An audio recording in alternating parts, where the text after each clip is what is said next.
Welcome back, my family. Before we dive into tonight's creepy little journey, make sure to like the video, subscribe to the channel, and share this with someone who loves a good scare before bed.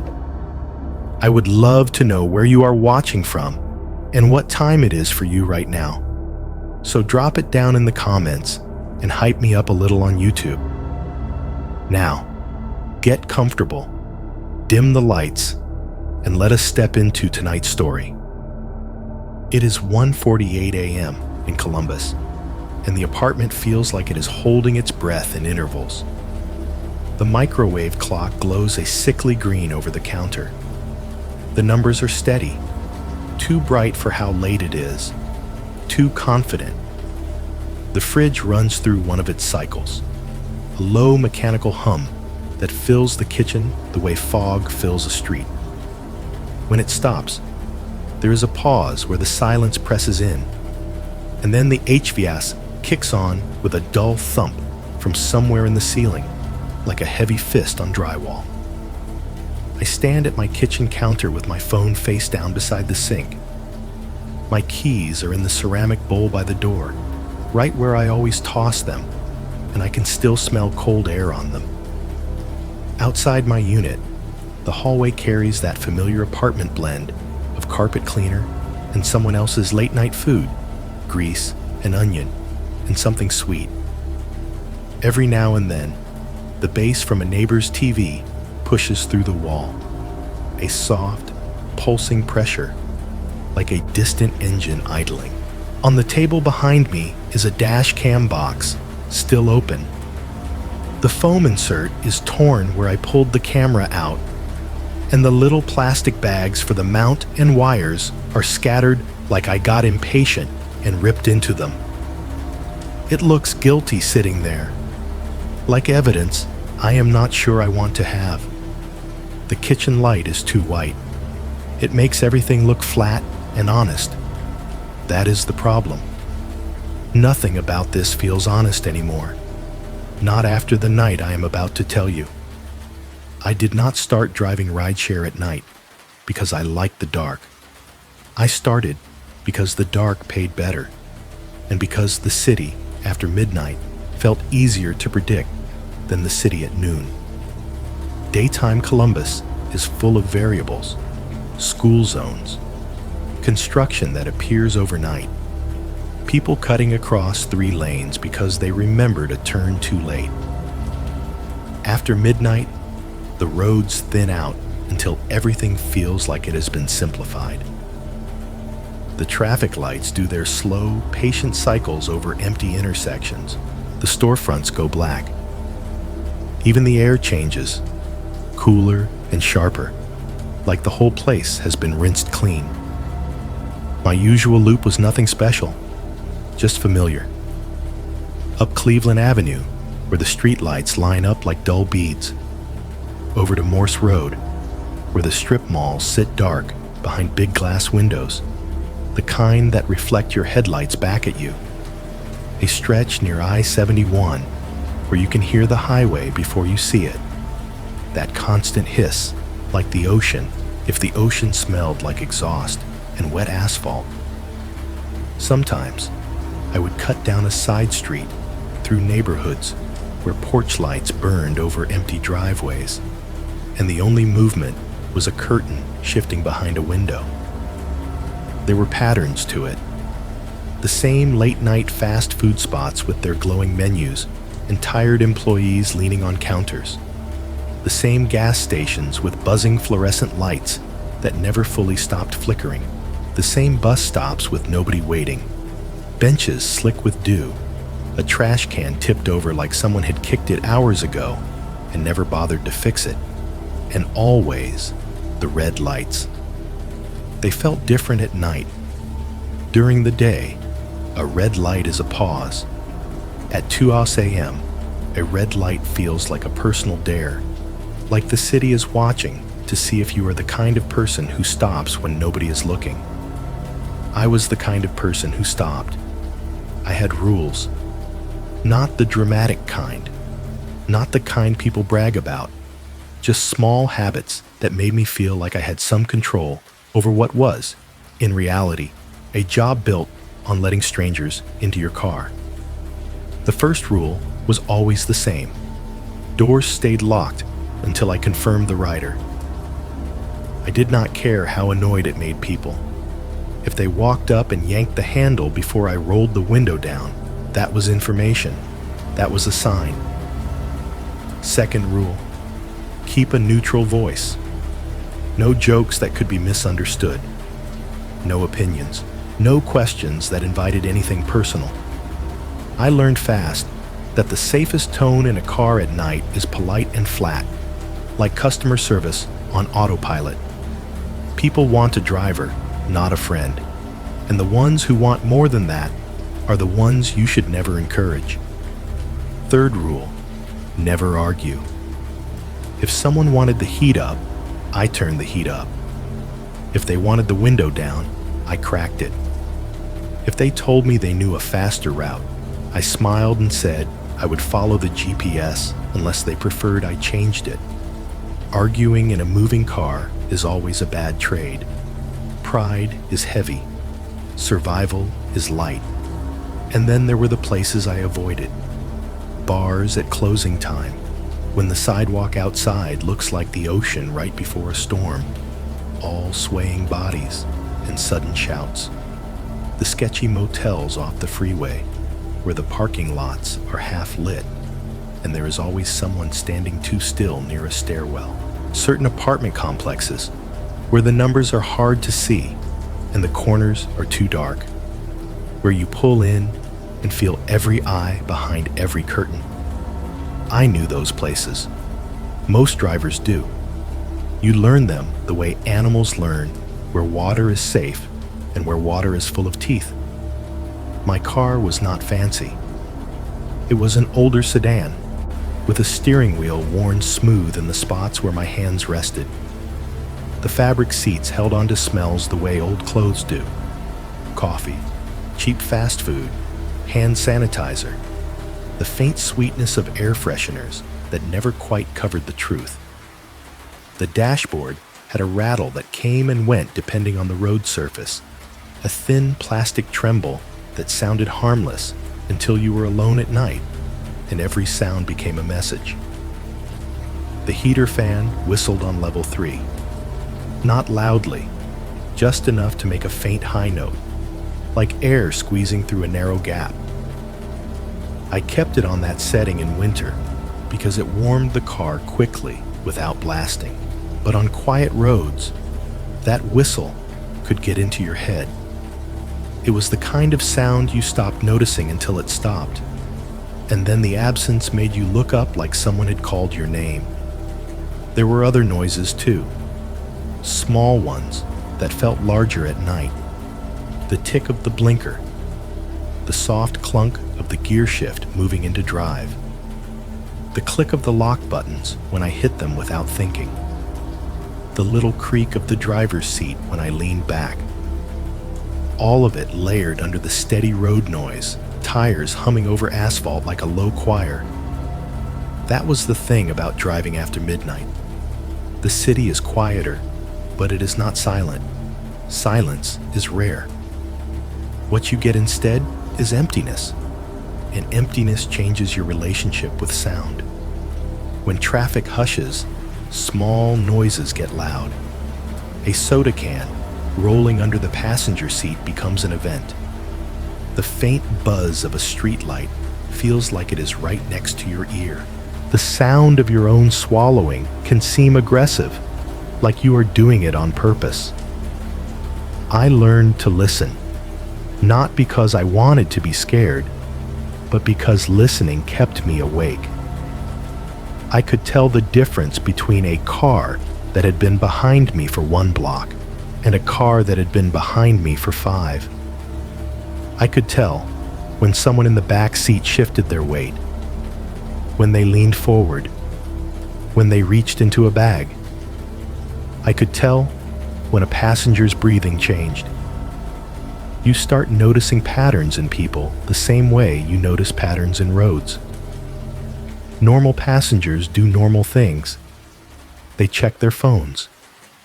They stare out the window. They fall asleep, and their head tips against the glass. They ask you about the weather or complain about the cold. But every once in a while, you get someone who does not follow the script. Someone who does not look at their phone because they do not want to be distracted. Someone who keeps their hands visible for no reason. Someone who never once glances at the route, like they know exactly where they are going, and they are measuring whether you do too. When I say the night shift is predictable, I do not mean it is safe. I mean it is consistent. Most nights are built from the same ingredients: empty roads, tired people, quiet pickups, and the occasional drunk who wants to sing. The predictability makes you feel like you can manage it. That confidence is dangerous, because there is a difference between quiet and too quiet, and you do not notice you have crossed that line until your body does it for you. Quiet is an empty street where the traffic lights still change and the gas station sign still glows, and you can hear the distant hiss of I-71 like the city breathing in its sleep. Too quiet is when you turn onto a road and even the highway hiss feels far away. When the street lights are spaced too wide. When the stores are dark and the parking lots have no cars, not even the lonely ones. When the air feels thick, like the world has been sealed. On those roads, you hear everything. You hear the heater fan, and the dash rattle, and the blinker tick. And then you hear the thing underneath it all, your own mind, filling the space with thoughts you did not invite. On my good nights, I could keep those thoughts out by sticking to my rules, by treating every ride like a simple transaction, by believing that the worst thing I would deal with was someone puking in my back seat. On the night the ride request came in from a closed convenience store, I was still living in that belief. I was still the kind of person who thought rules were enough. The ping hit at 2:17 a.m. It was the kind of sound that normally meant nothing more than another fare, another quick loop through sleeping streets. A clean little chime from my phone, bright and cheerful, in a way that felt almost rude in the dark. It cut through the steady hum of my tires and the faint whistle of the heater fan like a blade sliding between ribs. I glanced down, one eye still on the road. Pickup, convenience store. Nothing unusual about that on paper. Convenience stores are the pulse points of the night shift. They are where the city keeps its lights on when everything else shuts down. People stop there for cigarettes, energy drinks, ibuprofen, snack, runs they do not want to admit to. I had picked up plenty of riders who smelled like hot coffee and plastic-wrapped pastries, who slid into my back seat with a bag rustling in their lap and a tired apology for the hour. I accepted without thinking too hard. Then, almost immediately, I felt it, that small tightening behind the stomach. The sensation you get when you're about to step off a curb and your foot hesitates because something in your peripheral vision moved wrong. Nothing had happened yet. There was no reason. The request looked normal. The map line was short, the kind of trip that barely counts, the kind you take because it is easy money. But the feeling was there anyway. Quiet, stubborn, physical. I tried to talk over it in my head. It is probably a mistake. Someone pinned the wrong location. Maybe an employee is still inside finishing up. Maybe the neon sign is busted. Maybe the customer is waiting for a friend and clicked the wrong thing. The rationalizations came easily. They always do. I turned toward the store, following the GPS, and the streets got emptier as I went. Not just less traffic, but less life. The few other cars I passed were moving like they were afraid of being noticed. Headlights low, no music spilling from windows. The sidewalks were bare. The bus stops were empty rectangles of glass and metal. Even the street lights seemed dimmer in that part of town. The light pooled on the asphalt instead of spreading, leaving long patches of darkness between the islands of yellow. As I approached the convenience store, my headlights swept across the lot, and the first thing I saw was what was missing. No interior lights, no bright aisles, no refrigerator glow, no little rectangle of fluorescent light behind the windows. The building sat there like a closed eye. The neon sign above the door was dead, not even flickering. The kind of sign that usually buzzes with that constant electric hum was completely black. The lot itself was empty. Not one car. Not even a lonely pickup parked off to the side. Not even a delivery truck. Just bare pavement with faded parking lines and a few wind-blown scraps of paper skittering across the ground when my car rolled in. It was wrong in a way I could not neatly name. I slowed down, almost crawling, and the sound of my tires over the lot grit became the loudest thing in the world. It reminded me of walking into a room and realizing everyone has gone quiet, like the place itself was listening. I remember my hand tightening on the steering wheel. I remember the way my throat felt dry, like I had been breathing heat for too long. I glanced at the pickup pin on the app, then out the windshield, then back at the app again, as if the screen might correct itself if I stared at it long enough. That was when my headlights caught the security camera dome above the front door. It was mounted right over the entrance, a smooth black half sphere that should have been looking down on the lot like a glass eye. I had seen cameras like that 1,000 times. Most stores had them. Some of them were real, and some of them were fake, but they always pointed in the same general direction, outward, at the customers and cars. This one did not. It was angled away slightly, just enough that the lens would miss the center of the lot and focus instead on a patch of brick and a useless slice of sidewalk. The angle was subtle, the kind of thing you might not notice if you were not already uneasy. But once I saw it, I could not unsee it. It looked shoved, not ripped down, not smashed, just nudged aside, like someone had taken a hand and pushed it off target. I felt my stomach drop, slow and heavy, as if my body had been waiting for a reason to justify its fear. The simplest explanation was vandalism. Some kid messing around, a drunk taking a swing at it, weather damage, the camera mount loosening, but the timing, the closed store, the empty lot, the dead neon, the ride request, all of it lined up too neatly. I stopped at the edge of the lot, not committing all the way to pulling up to the door. My phone glowed in the cup holder, the ride request still active. The screen was bright and clean, a little map line, a little timer counting up, a little indicator that I was on my way, that I was doing exactly what the system expected. My thumb hovered over the cancel button. I could have pressed it. One tap, a small inconvenience, a mild hit to my acceptance rate, a quick flicker of guilt. Then I would have driven away, and the store would have stayed dark in my rearview mirror, and I would have told myself later that my instincts were good. I did not press it. I told myself the same thing drivers always tell themselves when they ignore the warning bell inside their chest. Quick money, quick in and out, probably nothing. I had already accepted. I was already here. It would be worse to cancel now.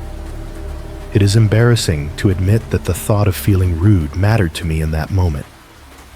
that tiny social fear, that reflex to avoid being the bad guy, even when I was alone in a car in an empty lot.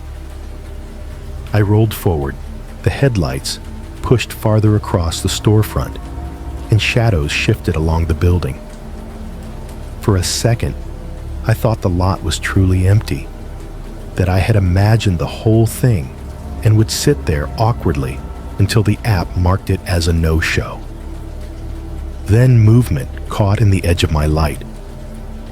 A man stepped out from the side of the building, not from the front door, not from the entryway, not from under the awning where a customer might shelter from the cold. He emerged from the darker seam between the building and whatever was behind it, like he had been pressed into the wall itself and only decided to separate now. He wore a hoodie that looked slept in, worn down, the kind of fabric that gets shiny at the elbows from years of abuse.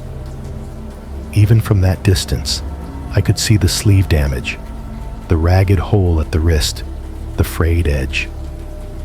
His movements were sharp and uneven, not fast exactly, but tense, like he could spring. He did not wave, he did not raise a hand, or lean toward the curb like people do when they are trying to signal they are the rider. He just stood there and looked at my car, not at the license plate, not at the logo sticker, not at the phone in his hand, because he did not appear to have one out. He watched my headlights. He watched them the way someone watches a door that is about to open, measuring the exact moment the light reaches them, like he was counting the seconds in my approach. I felt that cold, irrational thought bloom in my head, sudden and unwanted. He is not waiting for a ride. He is waiting for a car.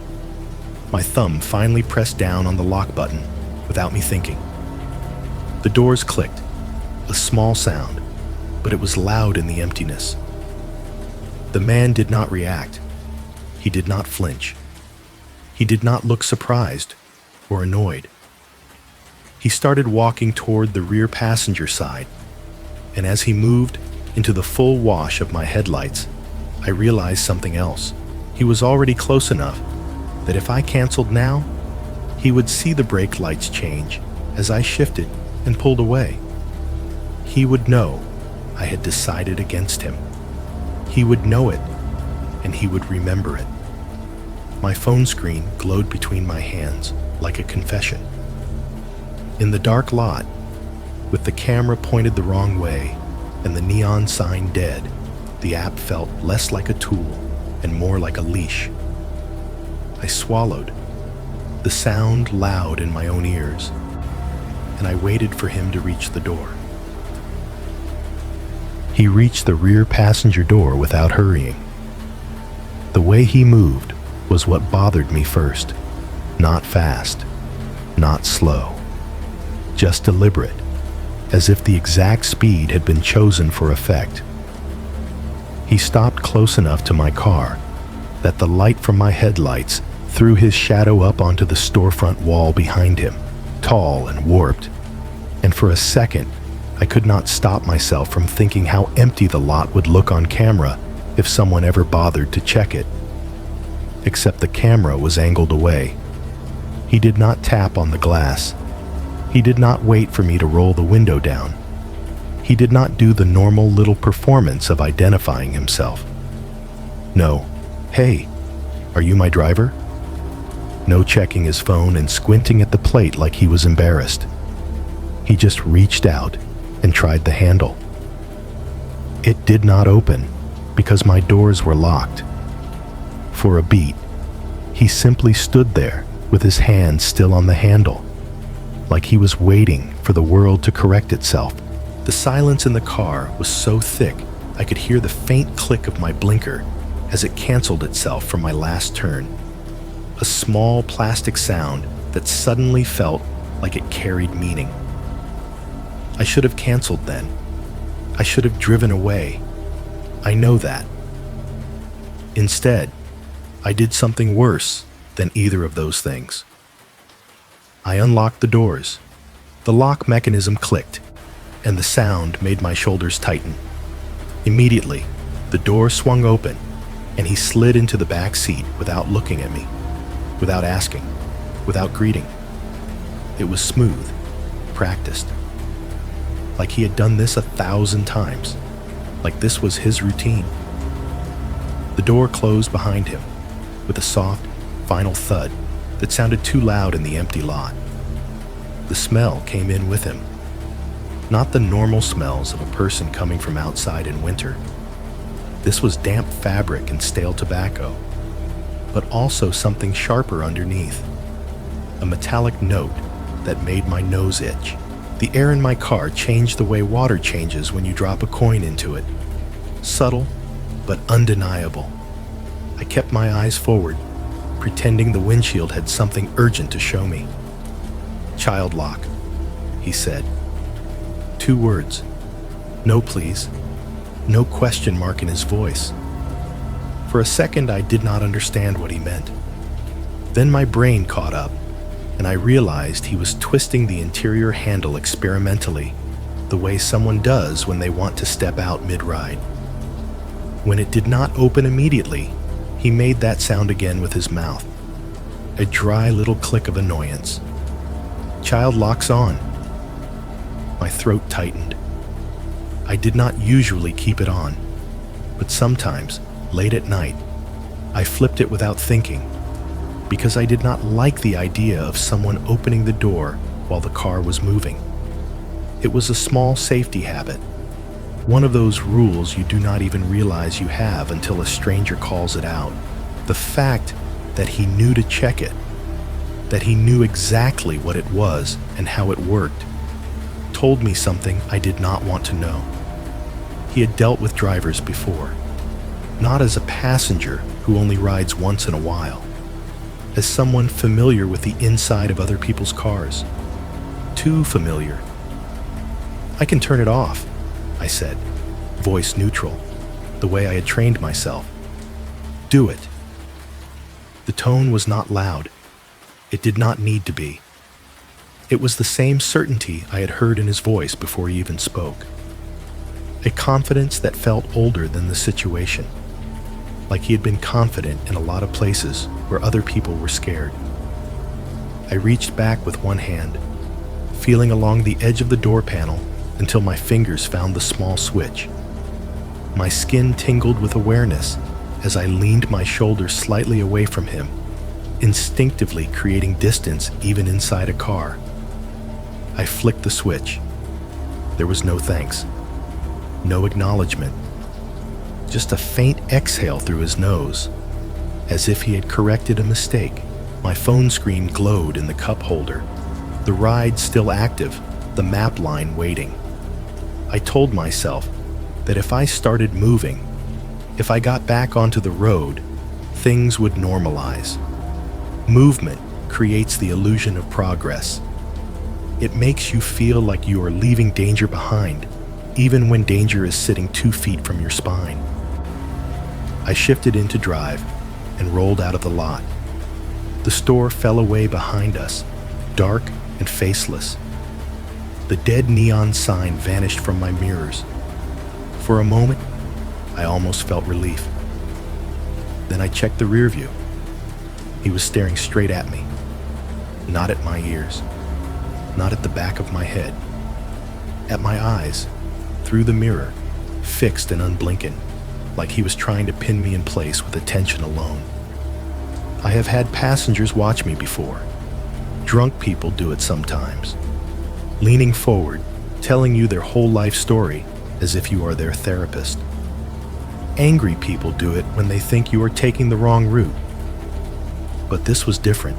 There was no emotion in it that I could read. No drunken warmth, no irritation, just focus. It made me aware of the thin strip of glass between us, as if the mirror itself was the only thing keeping his gaze from physically touching me. I looked away quickly, eyes back on the road, forcing my hands to stay steady on the wheel. To break the silence, I turned on the radio. I did not even pick a station. I just hit a preset. A burst of music filled the car, bright and sudden, the kind of sound that usually feels comforting after too much quiet. For half a second, I thought I had solved it. That noise would smooth over whatever was building. He snapped, "Turn it off." The command landed in the air like something thrown. My hands jerked slightly on the steering wheel, and for a moment the car drifted toward the line before I corrected. I kept my eyes forward as I reached for the radio knob and clicked it off. The music died. The silence rushed back in immediately, heavier than before, like the car had been waiting to become quiet again. In that silence, I could hear my own heartbeat, a soft thudding in my ears that felt embarrassing, like he might be able to hear it too. We drove for maybe 30 seconds, with nothing but engine noise and the faint hiss of tires on asphalt. Then he spoke again, conversationally now, like the command had been a normal thing between two people. "You drive nights a lot?" "Yeah," I said. "Most nights." "Safer," he said, as if he was tasting the word. I did not answer. I did not want to encourage him. I wanted the ride to be a straight line to a destination, nothing more. At the next red light, I glanced down at the app. The rider name was a single letter, M. No profile photo, just the blank circle, the generic silhouette that comes up when someone never uploads a picture. That was not uncommon. Plenty of people did that, but something about it, in that moment, made my stomach drop. The absence felt intentional, like the account was not a person, just a placeholder, a mask. The red light glowed over the empty intersection. The city around us felt staged, like someone had built a set of streets and forgotten to add people. I looked back up at the road, and the light changed. As I started forward, my phone screen flickered. It was quick, a half second, the kind of glitch you could miss if you blinked. But I did not blink, because my body had become sharp with attention. The destination updated. Not a full change, not a dramatic reroute, just a subtle shift in the blue line on the map, a tiny edit to the endpoint. It moved a couple of blocks, then snapped back. Or maybe it did not snap back, and my brain simply refused to accept it. I stared at the screen, and my hands tightened on the wheel. Apps glitch all the time, I told myself. Signals drop. GPS pins jump. People adjust their drop-off. It is normal. Except riders do not usually adjust their destination within the first minute of a ride. And even if they do, the app usually shows a little notification, a message, a confirmation. There was nothing. Just that flicker. That tiny, silent edit, like someone was changing the math while I was still solving it. I forced myself to look back at the road. In the rearview mirror, his eyes were still on me, steady and bright in the darkness, as if he was watching to see whether I had noticed. And as we moved away from the closed store and deeper into the sleeping city, I realized the worst part was not that he had gotten into my car without asking. The worst part was that he behaved like he had been in it before. Once the radio was off, the inside of my car stopped feeling like a car. It became a room. Not a metaphorical room, not a poetic comparison. A sealed space with rules that changed the moment he decided the air should be quiet. The glass around us felt thicker than usual, like an aquarium wall. The darkness outside pressed against the windows, and the city beyond the windshield might as well have been a projection. Inside, there was only the engine's low vibration, the soft hiss of tires, and the sound of another person existing behind me. That sound, should have been nothing. Most passengers breathe in a way you never notice. Their breathing blends into the background with the air conditioner and the road noise. It is human static. I barely register it. His breathing did not blend. It came in uneven pulls, shallow, and then suddenly deep, like he was switching between control and panic. Every now and then, he held it for a second too long, and then let it out in a slow exhale through his nose. I could hear the faint wetness in it, the kind you hear when someone has been outside in cold air, and their throat is coated with smoke. It made me imagine his lungs like something tired and irritated. The more I listened to him, the louder my own body became. My breathing sounded big to me, too fast, too obvious. Each inhale felt like an announcement. Each exhale felt like surrender. I tried to slow it down, to make it even, to make it disappear the way you can make your face neutral in a conversation you want to end. But the harder I tried, the more aware I became of it. The car filled with the sound of my own lungs, as if I was sharing more of myself than I wanted to. Silence is never empty. It is just a place where small things become enormous. I kept my eyes on the road, but my awareness stayed in the rearview mirror like a second heartbeat. I did not look up often. I did not want to give him the satisfaction of catching my eyes, but I could feel him back there, the weight of his gaze like a hand on the back of my neck. It made the muscles in my shoulders tighten until they started to ache. We moved through empty intersections where the traffic lights changed for no one. Red, then green, then red again, cycling patiently over asphalt that had not been touched in minutes. At night, the city signals feel less like instructions and more like rituals.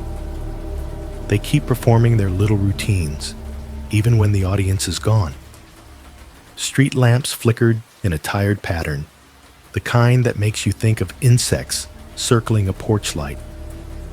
Some were steady, and some stuttered, brightening and dimming, as if deciding whether they were worth the electricity. The shadows under them shifted across the sidewalk, and I caught myself scanning those shadows, looking for movement that did not belong.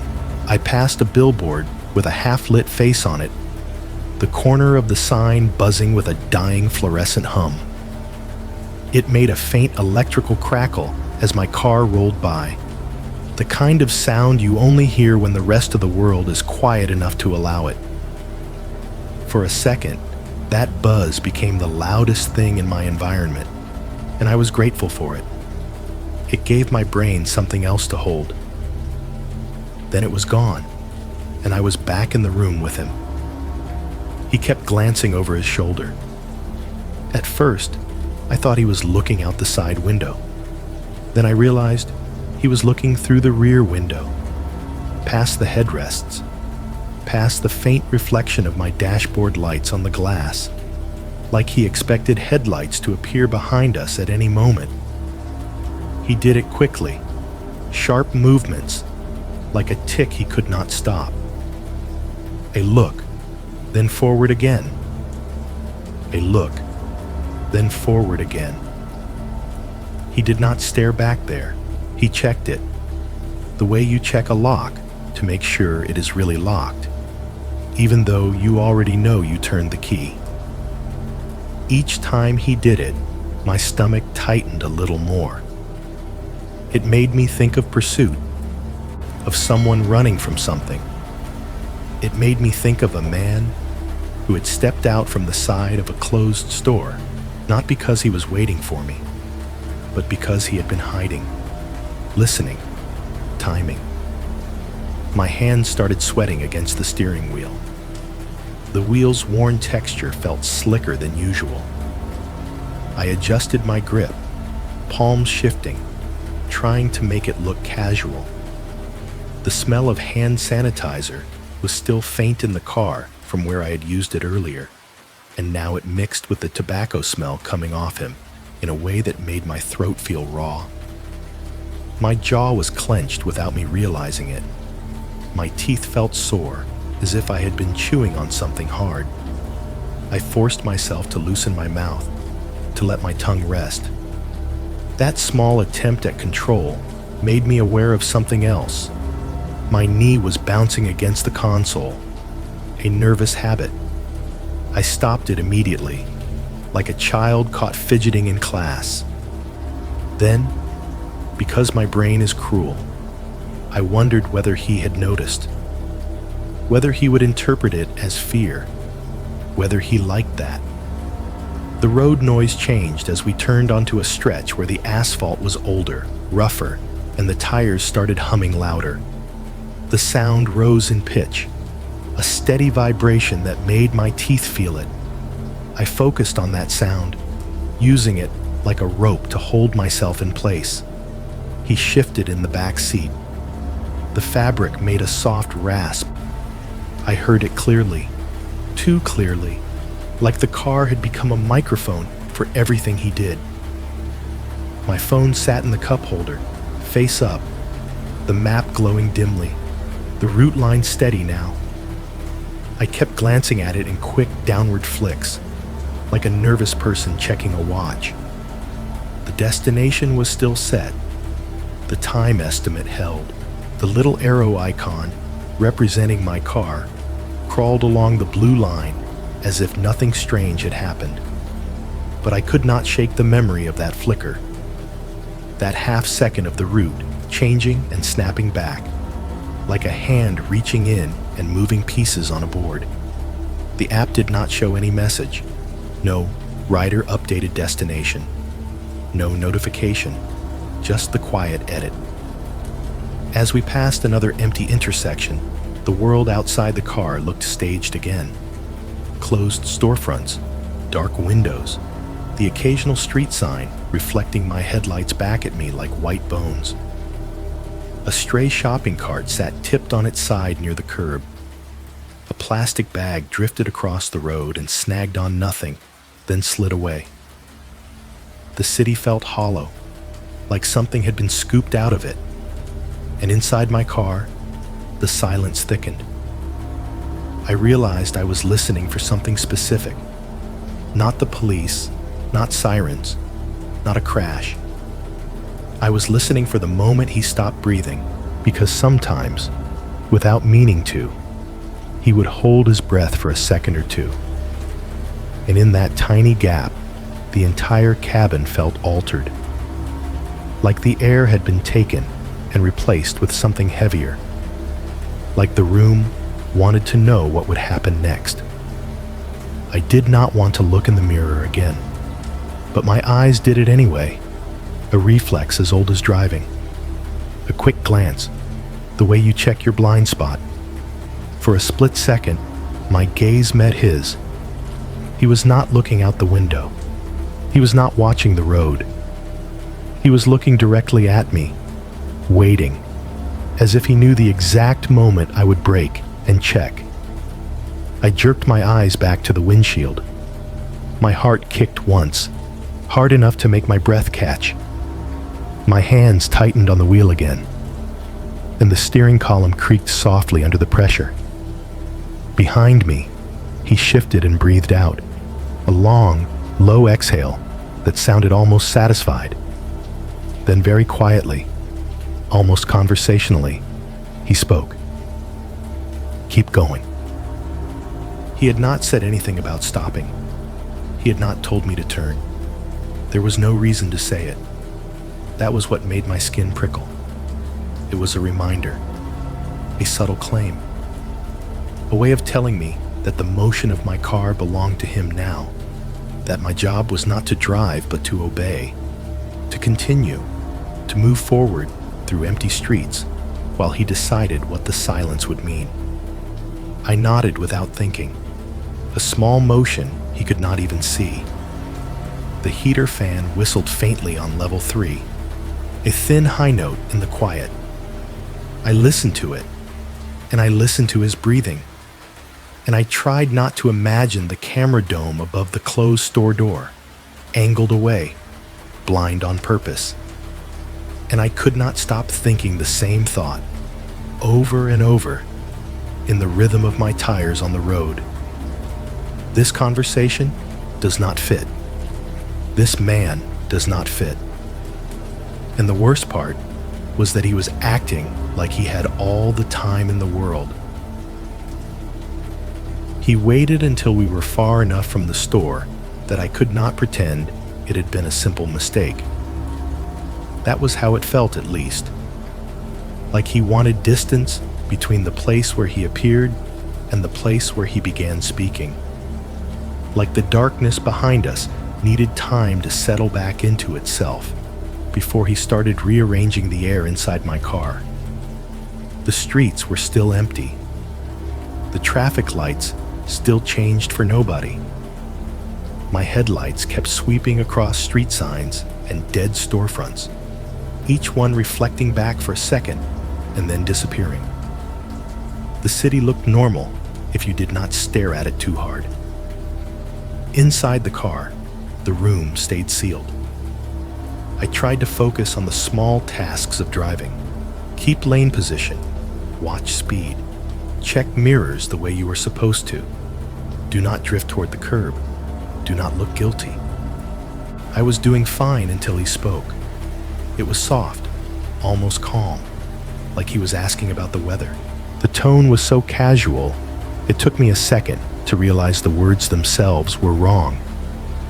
Have you ever picked up someone you should not have? My throat went tight. My hand stayed on the wheel, but I felt my fingers stiffen, like the tendons had locked. It was not fear exactly, not yet. It was shock. The way your body reacts when a conversation suddenly steps outside its expected boundaries. People ask drivers personal questions sometimes. They ask if you do this full time.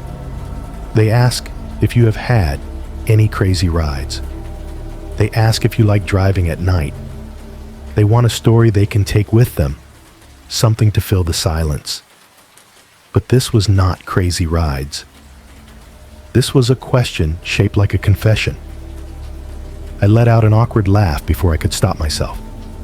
It came out thin and wrong, like a sound effect. Then I forced the tone I had practiced. Professional, light, neutral.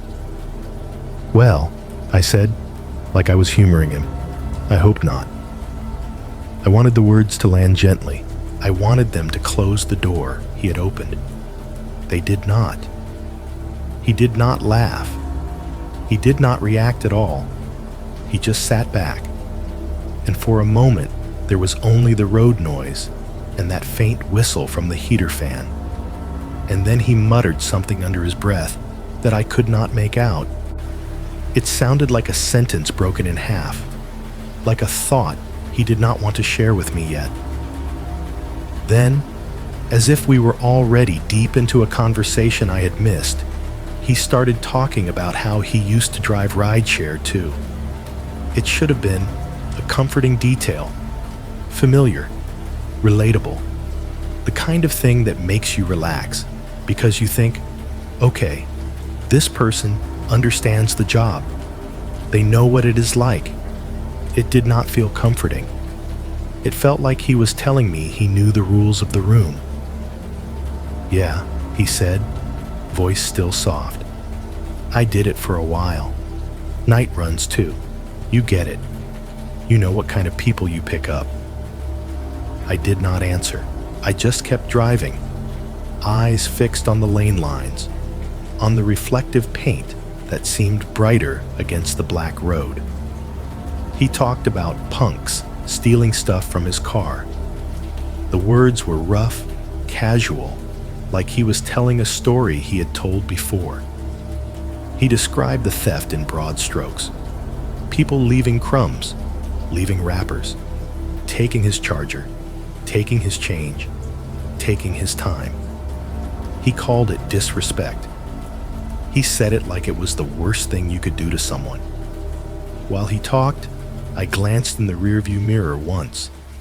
He was smiling, not smiling in a bitter way, not smiling like he was trying to keep from crying, smiling like someone remembering a joke.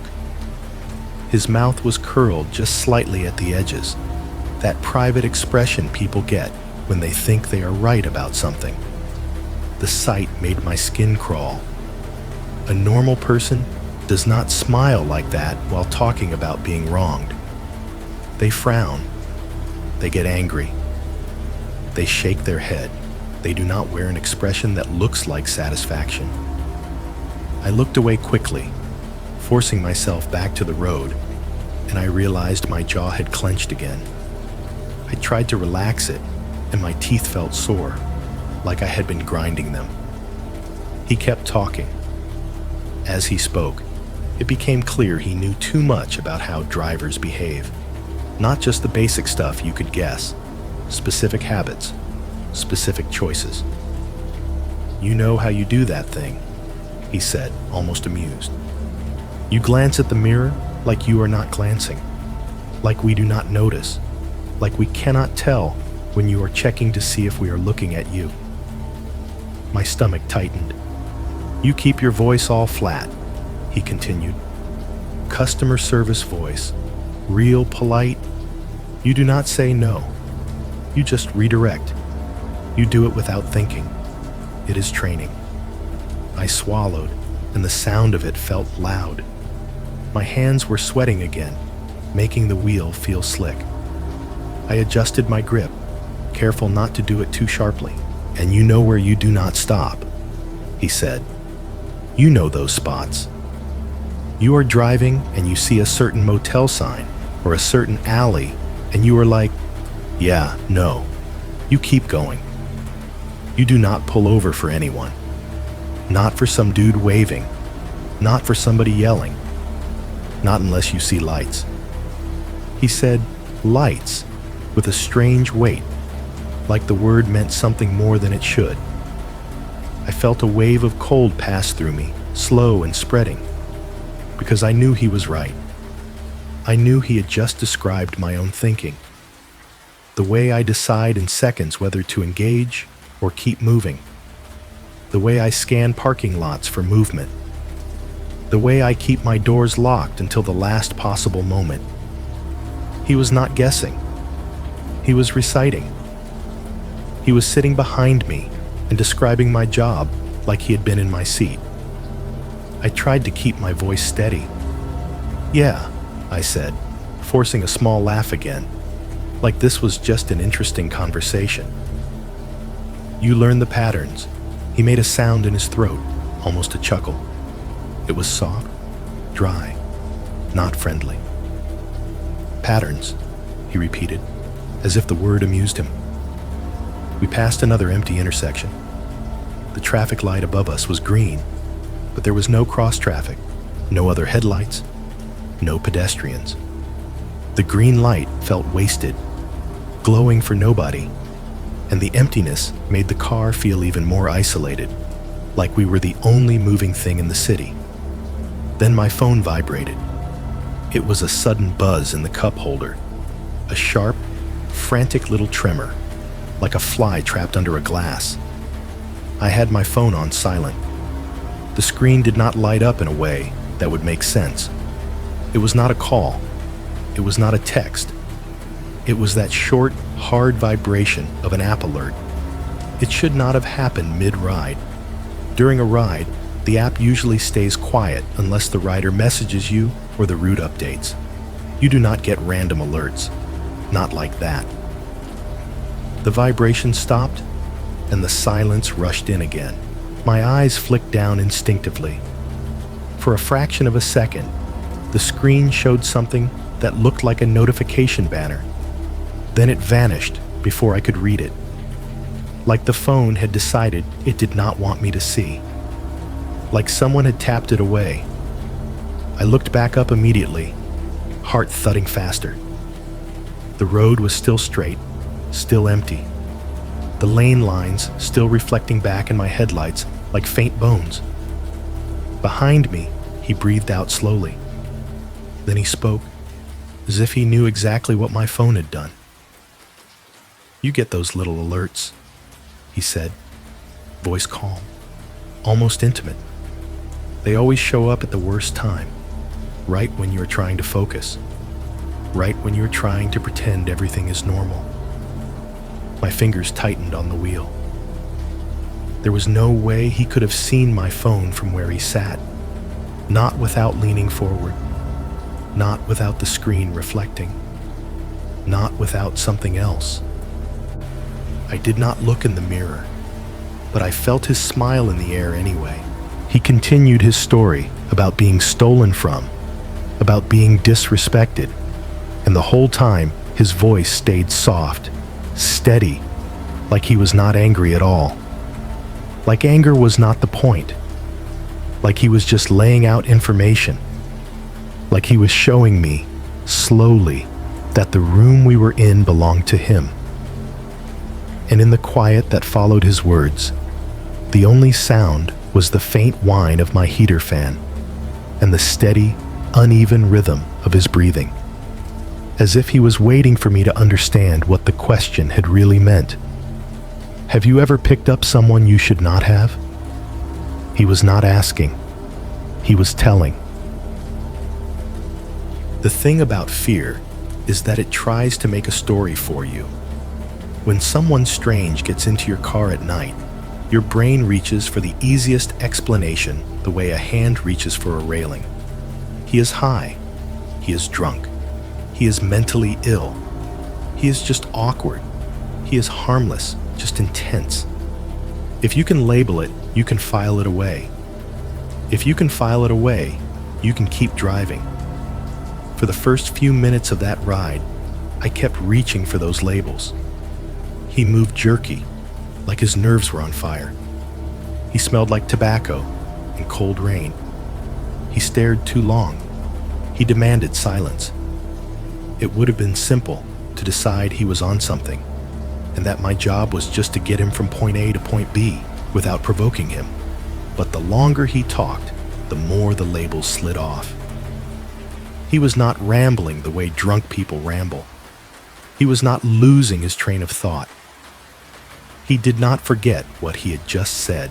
He spoke like someone choosing his words, placing them carefully, testing how they landed.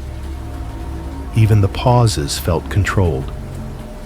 We drove past a shuttered strip mall, the kind with a beauty supply store and a vape shop and a payday loan place, all dark, all reflecting my headlights back in blank squares. The road widened briefly, then narrowed. A streetlight buzzed overhead with that tired electrical hum, and the sound seemed to follow us for a second, hovering near the roof of the car like a wasp. He had stopped talking about being a driver. He was quiet again, breathing in those uneven pulls. The silence stretched long enough that my mind started to fill it with images I did not want. The security camera angled away, the dead neon sign, his hand on my door handle like he expected it to open.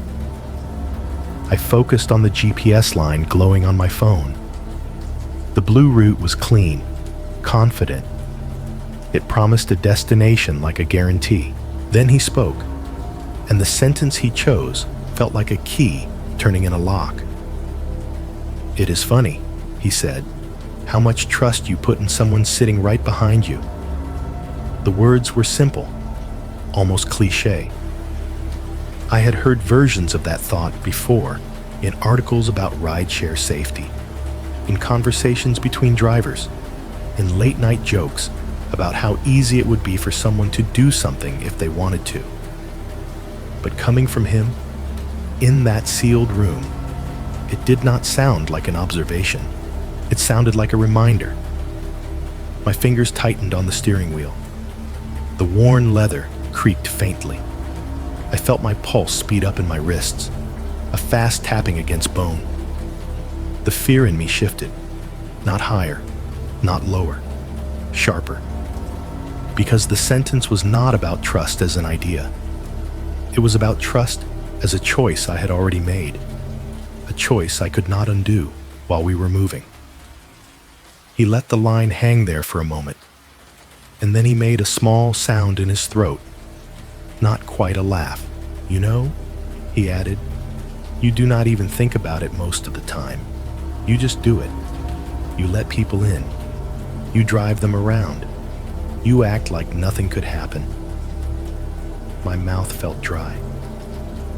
I forced my voice into that professional calm again. The tone that has saved me from arguments and awkward conversations 100 times. Most people are just trying to get home, I said. He did not respond to that. He did not argue. He did not agree. He just breathed, slow and uneven, like the words had been for me, not for discussion. Then casually, as if we were friends making small talk, he asked, "What is your name?" The question hit me harder than the trust line, because writers do not ask that. They have your name in the app. They can see it. Most writers never bother. They call you man, or driver, or they do not address you at all. If they do use a name, it is usually the one they see on their screen, spoken with that slight pause people have when they are not sure if they should say a stranger's name. His voice had no pause. I kept my eyes on the road. I did not answer right away. My brain flashed through options the way it does when you are trying to choose the safest sentence. Lie. Give a fake name. Say, "It is on the app." Ask why he wants to know. Every option felt wrong. Silence was safer than words, so I stayed silent. For a few seconds, the only sound was the tires on asphalt and the faint whistle of the heater fan and that buzzing streetlight fading behind us. I could feel his attention in the mirror without looking. I could feel him waiting. Then he said it anyway. My name. Correctly. He spoke it like he had practiced it, like he had said it out loud before in an empty room to make sure it sounded natural. There was a slight emphasis on the first syllable, a familiarity that did not belong.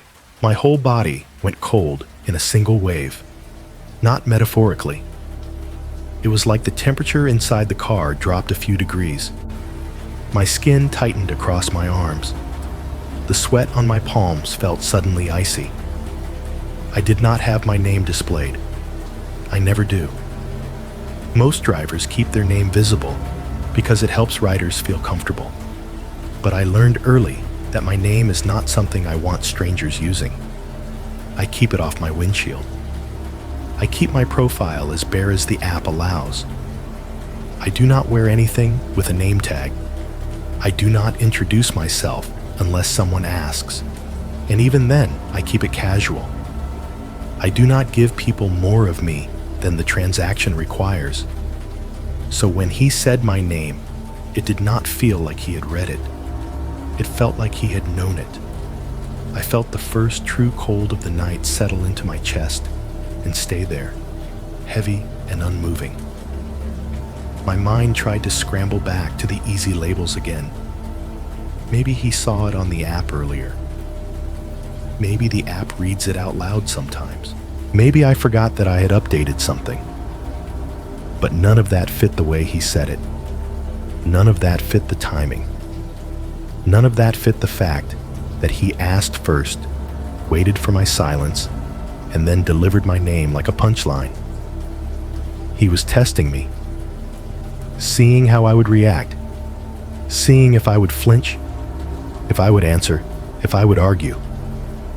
I forced myself not to look in the mirror. I forced my hands to stay steady on the wheel.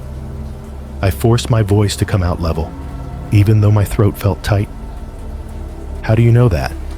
I asked. The question sounded smaller than I wanted it to sound. It sounded like a kid asking why the door is open when they swear they shut it. He did not answer. Instead, he made that same soft sound again, almost amused. Not a laugh. Something quieter, a private satisfaction. "You drivers," he said, like he was speaking about a species. "You think you can control what people know. You think locks and screens and little rules keep you safe. His breathing was steadier now. That was another thing that registered in the back of my mind, sharp as a needle. When he first got in, his breathing had been uneven, jittery. Now, after he said my name, it was calm, controlled, like he had reached the part of the ride he had been waiting for. We passed another red light. The intersection was empty. The light hung over us, glowing bright against the black sky, and my car was the only thing waiting beneath it. My phone screen lit the cup holder with that soft blue glow. The route line still pointed forward, still promised an ending. The app still showed the rider name as a single letter, M. I stared at the road ahead and tried to keep my breathing quiet. Because in that moment, with his voice still in the air and my name still ringing in my ears, I finally understood the shape of the math problem. The pickup from a closed store was not an accident. The blank profile was not an oversight. And the man in my back seat did not simply climb into the wrong car. He knew who I was before I arrived. And whatever he wanted from me, he had chosen the moment he sent that request. After he said my name, the city stopped feeling like my city. It was still Columbus. The same streets I had driven 100 nights. The same tired streetlights. The same empty intersections. The same faint hiss of I-71 in the distance, like a constant breath. But something in me shifted, and suddenly everything outside the windshield looked unfamiliar, like a map that had been printed wrong. When someone knows your name in a place they should not know it, the world shrinks. That is the best way I can describe it. The space between you and danger disappears, and you realize how thin the barriers always were. The locks, the rules, the polite voice, the illusion that you are in control because your hands are on the wheel. My hands were still on the wheel, but the car felt like it belonged to the silence now. I latched onto the GPS line the way a drowning person latches onto driftwood. The blue route on my phone was my only proof that the night still had structure. It was a promise in the shape of a line. It told me where we were going. It told me there was an end to this ride. It told me that the world still operated on predictable systems, even if a man in my back seat had just cracked one of those systems open and looked inside. I started narrating every turn in my head like prayer. Right lane. Stay steady. Next light. Do not miss the signal. Do not give him a reason to speak. Keep moving. At night, driving becomes a series of small decisions you do not normally notice. But now I noticed all of them.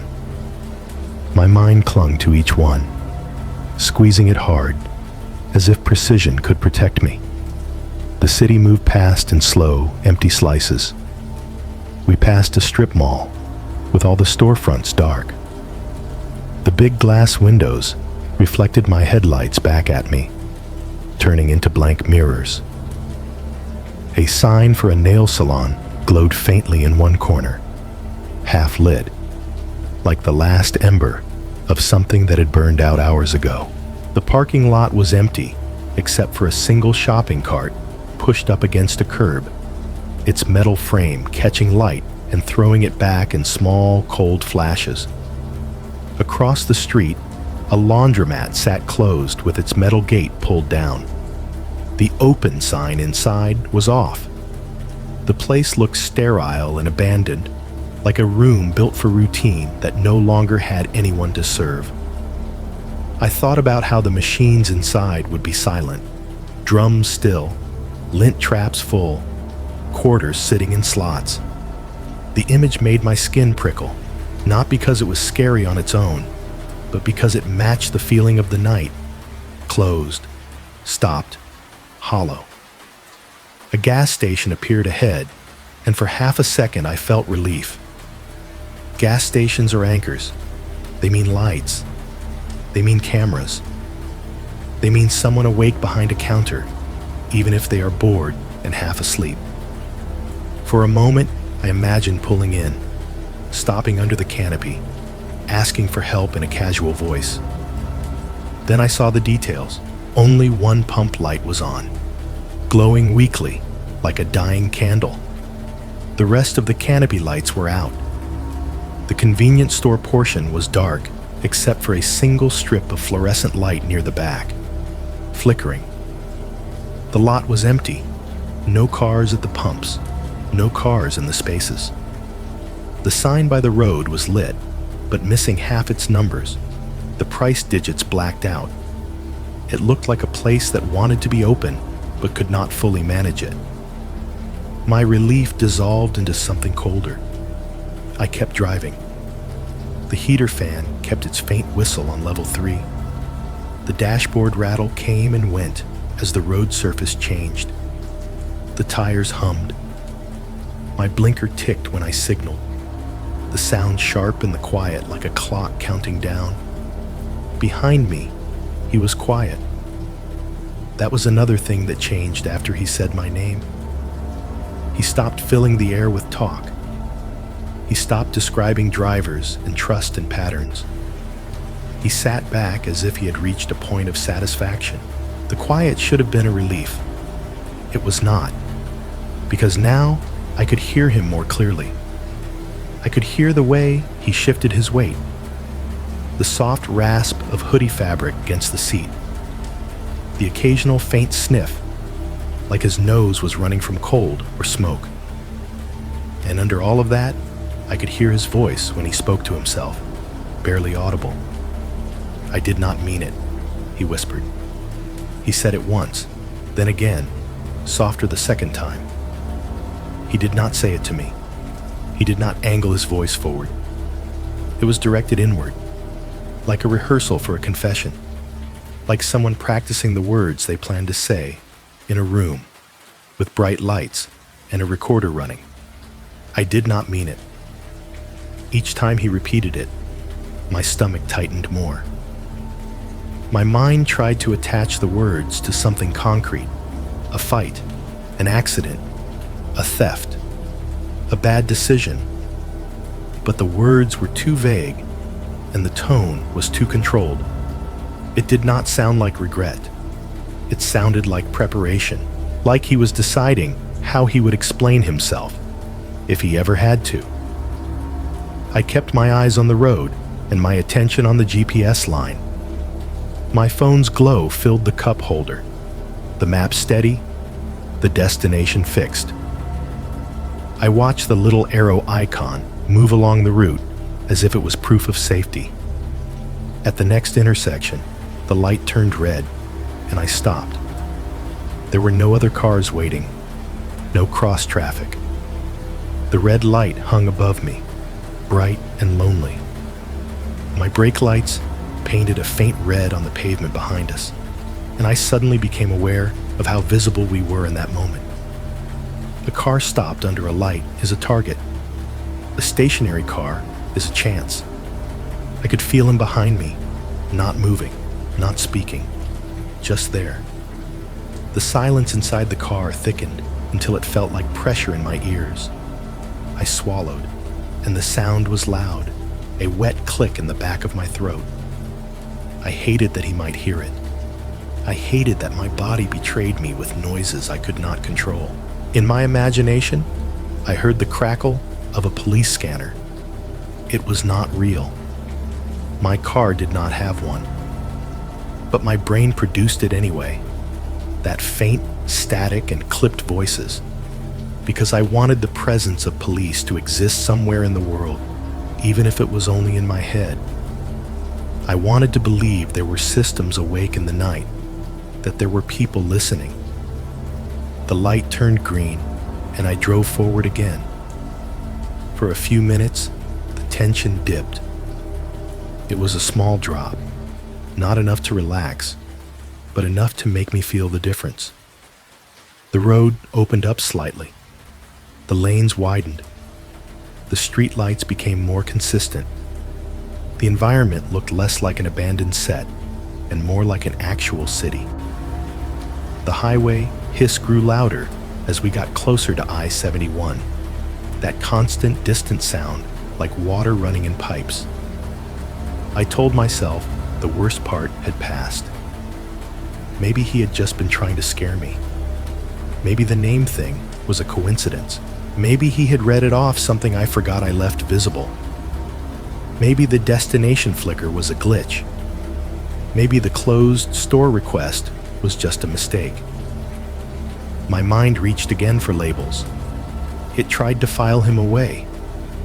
It tried to save me from the idea that the night had been designed. Behind me, he stopped whispering. The silence changed. There is a difference between silence that happens because nobody speaks and silence that happens because someone is listening. The air felt tighter, the way it does when an animal freezes and the whole forest pauses. Then his voice sharpened. It was subtle, not louder, just cleaner. The rasp in it seemed to tighten, like he had straightened his posture without moving. "Slow down," he said. I was not speeding. I was going the limit. The road was empty. There was no reason. I did not argue. I eased off the gas, the car's engine tone lowering.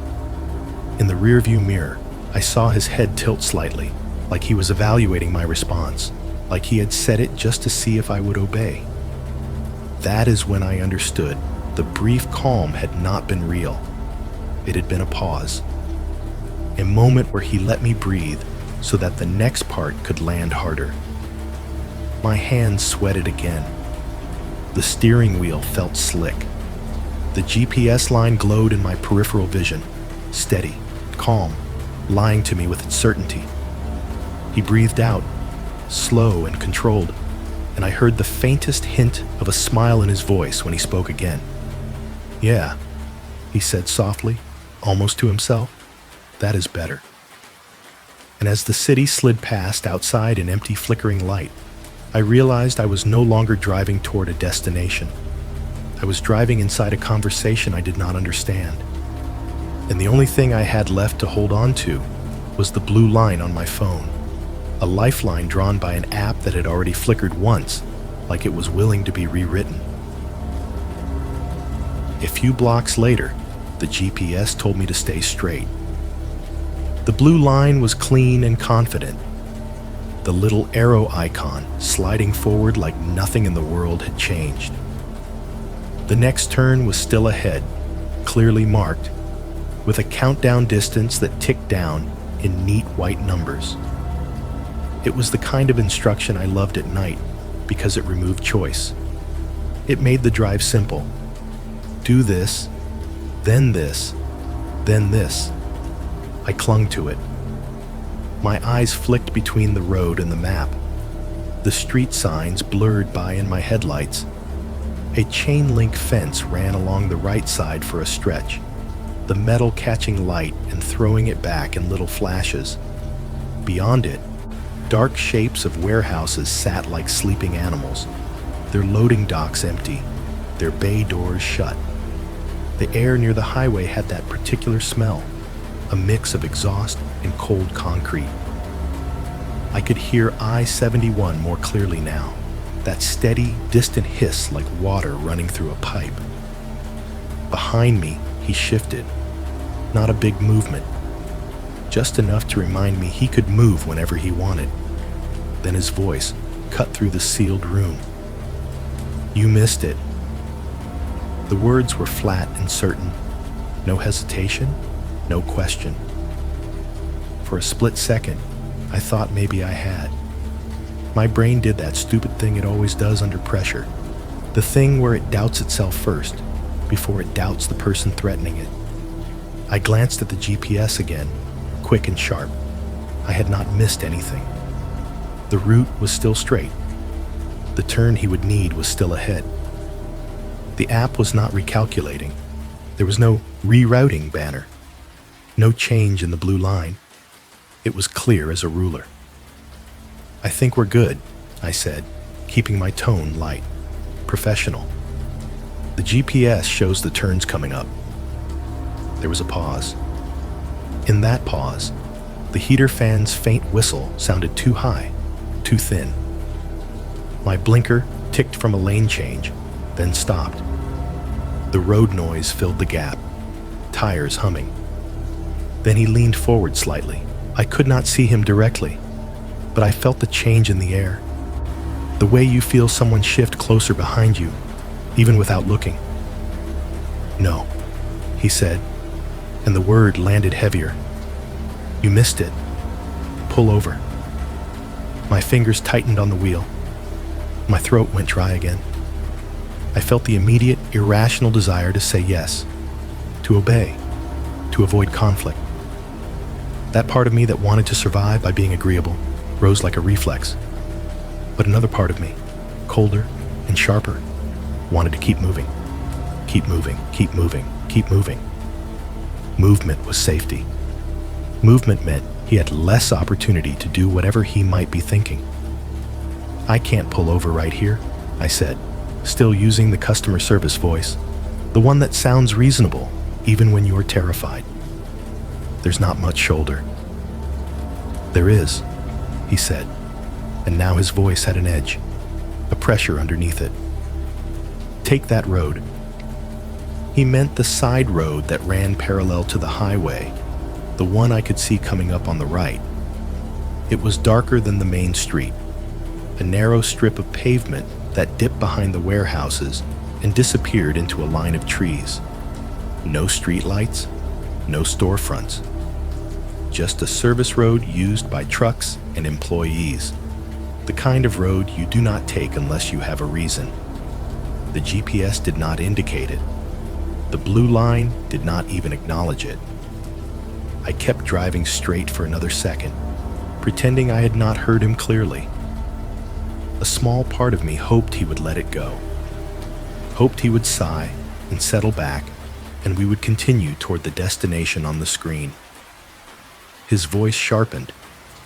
"Pull over," he repeated louder this time. Not yelling, but closer to it. The words filled the car in a way that made my chest tighten. Now. My body made the decision before my mind could finish debating. Survival over pride. Compliance over confrontation. The part of me that had driven hundreds of nights and learned to avoid escalation took the wheel from my thoughts. I signaled right. The turn signal clicked, bright and insistent in the quiet, a mechanical ticking that suddenly sounded like counting. I slowed down, the engine tone dropping, and I turned onto the service road. The world changed immediately. The main street lights fell away behind us, and the dark closed in like a curtain. The pavement was uneven here, patched in places, cracked in others. The warehouses loomed on one side, large blank walls with no windows, just the occasional security light that did not fully reach the ground. On the other side, a tree line pressed close, branches clawing at the edge of the road, black against black. The highway hiss was still there, but now it sounded farther, muffled by the trees and the buildings. It was like being near a crowded room, but standing outside the door. You could hear that people existed, but you were not part of it. He was quiet as I turned, and that quiet felt like approval. I drove a few yards down the service road, then eased to the side where gravel spilled onto the pavement. There was no proper shoulder, just an area where trucks might pull off briefly. I stopped and shifted into park. The car settled with a soft lurch. In the silence that followed, the engine idled low, a steady vibration that traveled up through the seat into my spine. The heater fan continued its thin whistle. Somewhere in the front of the car, a plastic piece clicked softly as it cooled and adjusted. The dashboard lights glowed faintly, casting a weak blue and green illumination over my hands. Outside, it was almost completely dark. When my headlights shone forward, they hit the side of a warehouse and died, the light swallowed by blank metal. When I looked to the right, they illuminated the gravel and the first few feet of trees. Everything beyond that was just a wall of black. The tires crunched slightly as the car settled deeper into the gravel, a small grinding sound that made my stomach twist. It sounded like we had arrived somewhere we were not supposed to be. My turn signal was still on.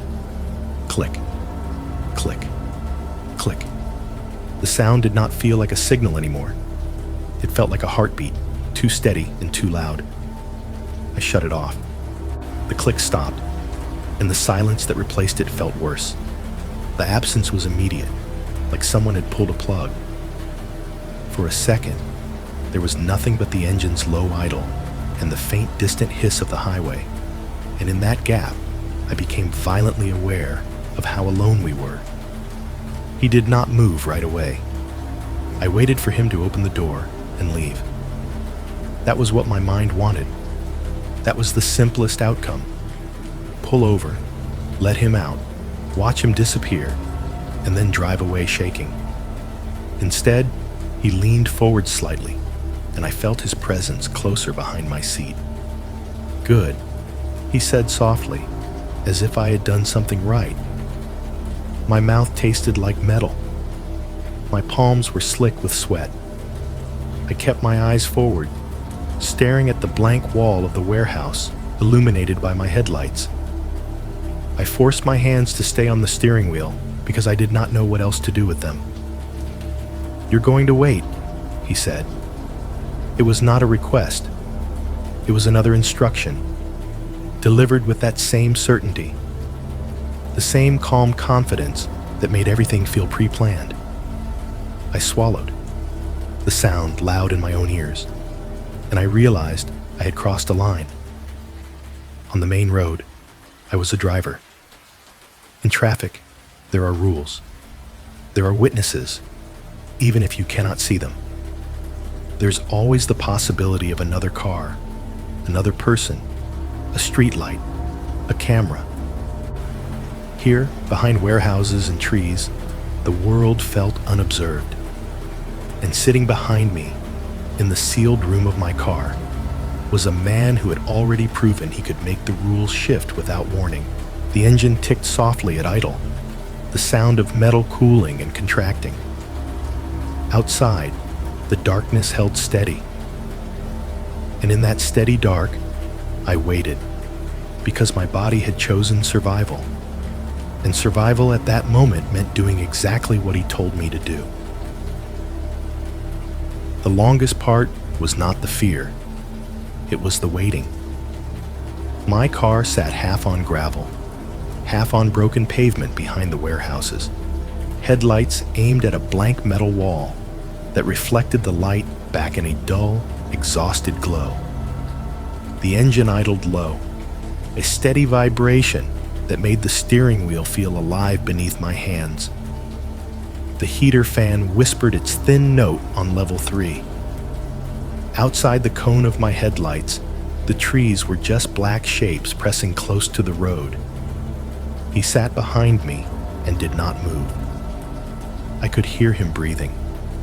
Not the uneven breathing from earlier. This was steadier now, controlled. The sound of someone who had settled into a plan. Every now and then, he made a tiny shift in the seat, the fabric rasping against itself. The small noises were intimate in the sealed cabin, like we were inside a closet together. I kept my eyes forward and tried to make my mind empty. My thoughts were too loud. They bumped against the walls of my skull like trapped insects. How long would we sit here? What was he listening for? What was he waiting to see in the rear window? Did he want me to turn the headlights off? Did he want me to get out? Did he want to use the darkness outside like another room in his house? My mouth was dry, and the tip of my tongue felt thick, like it belonged to someone else. My throat tightened every time I tried to swallow. My hands had started to tingle, pins and needles crawling up my fingers as if the nerves themselves were panicking. Then in the silence, my phone vibrated again. A quick buzz in the cup holder. A brief, insect-like tremor. It stopped before the screen could fully light. I did not look down. I did not want to give him the satisfaction of seeing me react. I kept my gaze on the warehouse wall as if it held the answer. Behind me, he breathed out softly, and I felt him lean forward just a fraction. "You hear that?" he asked. I did not answer. "You got lucky," he said, almost casually, as if luck was something he could smell. Before I could process what he meant, a pale wash of light cut across the rear of my car. Headlights, not the sharp, high beams of a truck, not the wandering sweep of someone turning around in a lot. This light was steady and confident, aimed low, coming down the service road behind us like it had a purpose. My chest seized. For a second, my brain refused to accept it. The service road had felt like a dead corridor, a place that only existed for warehouses and trees. The sudden presence of another car felt impossible, like a figure appearing in a locked room. The light grew brighter, and then I saw the source in my side mirror. A police cruiser, white and black, roof light bar dark but unmistakable, moving slow. Not speeding, not rushing, just cruising down the road like it belonged there. My heart kicked hard enough to make my breath catch. Relief and terror collided in my chest at the same time. The police meant help. The police also meant attention, questions, explanations, a situation becoming real in a way I could not control. Behind me, he moved. It was so fast it was almost silent. 1 second he was upright, and the next he was gone, flattening himself along the back seat with a smoothness that did not match panic. He did not scramble. He did not fumble. He dropped down like someone who had practiced the motion, like someone who knew exactly how to make his body disappear from a casual glance through a window. His hoodie blended into the dark upholstery, his head tucked low, his knees pulled in. He became a shadow, shaped like a person. I felt a spike of cold run through my hands. The pins and needles sharpened. My fingers felt numb on the wheel, as if the nerves had been switched off. My throat tightened so much it hurt. My tongue stuck to the roof of my mouth. I wanted to raise my hand and wave the cruiser down. I wanted to honk. I wanted to open the door and run toward them like a child. I did none of those things because I could feel, in some animal part of my brain, that any sudden movement might set him off. The fact that he had hidden meant the cruiser mattered. It meant he was afraid of being seen. And if he was afraid, he might get desperate. The cruiser crept closer. The headlights filled my mirrors. I could see the outline of the driver behind the windshield, but not the face. The car was moving slowly enough that the tires made a soft, deliberate sound on the uneven road. Then the spotlight clicked on. A hard white beam swept over the side of my car, cutting across my doors, my hood, the gravel, the trees. The light was clinical, searching. It slid over my rear window, and for a second it felt like the beam was shining through my skin. I held my breath. The spotlight lingered on my car for a moment, then moved past, scanning the warehouse wall, the tree line, the gravel shoulder. It returned to my car again briefly, as if the officer wanted to confirm what they were seeing. From the driver's seat, I must have looked normal. A lone car pulled off to the side, a tired driver, maybe someone checking their phone, maybe someone lost. The cruiser slowed even more, rolling alongside me at a crawl. The beam swept the interior. I stared straight ahead, hands on the wheel, posture stiff, trying to look like a person who belonged in a parked car at 2 a.m. behind warehouses, trying to look like someone with nothing to hide. The spotlight washed over the back seat. For a second, I thought it would catch him. I thought his body would be obvious, a human shape where there should be empty upholstery. I thought the officer would stop, open their door, call out. But he had positioned himself perfectly. The light slid across the seat and did not find a face. It found darkness. It found folds of fabric and shadow.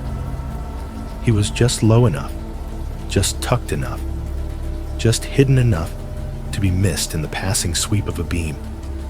The cruiser rolled forward, the spotlight shifting away.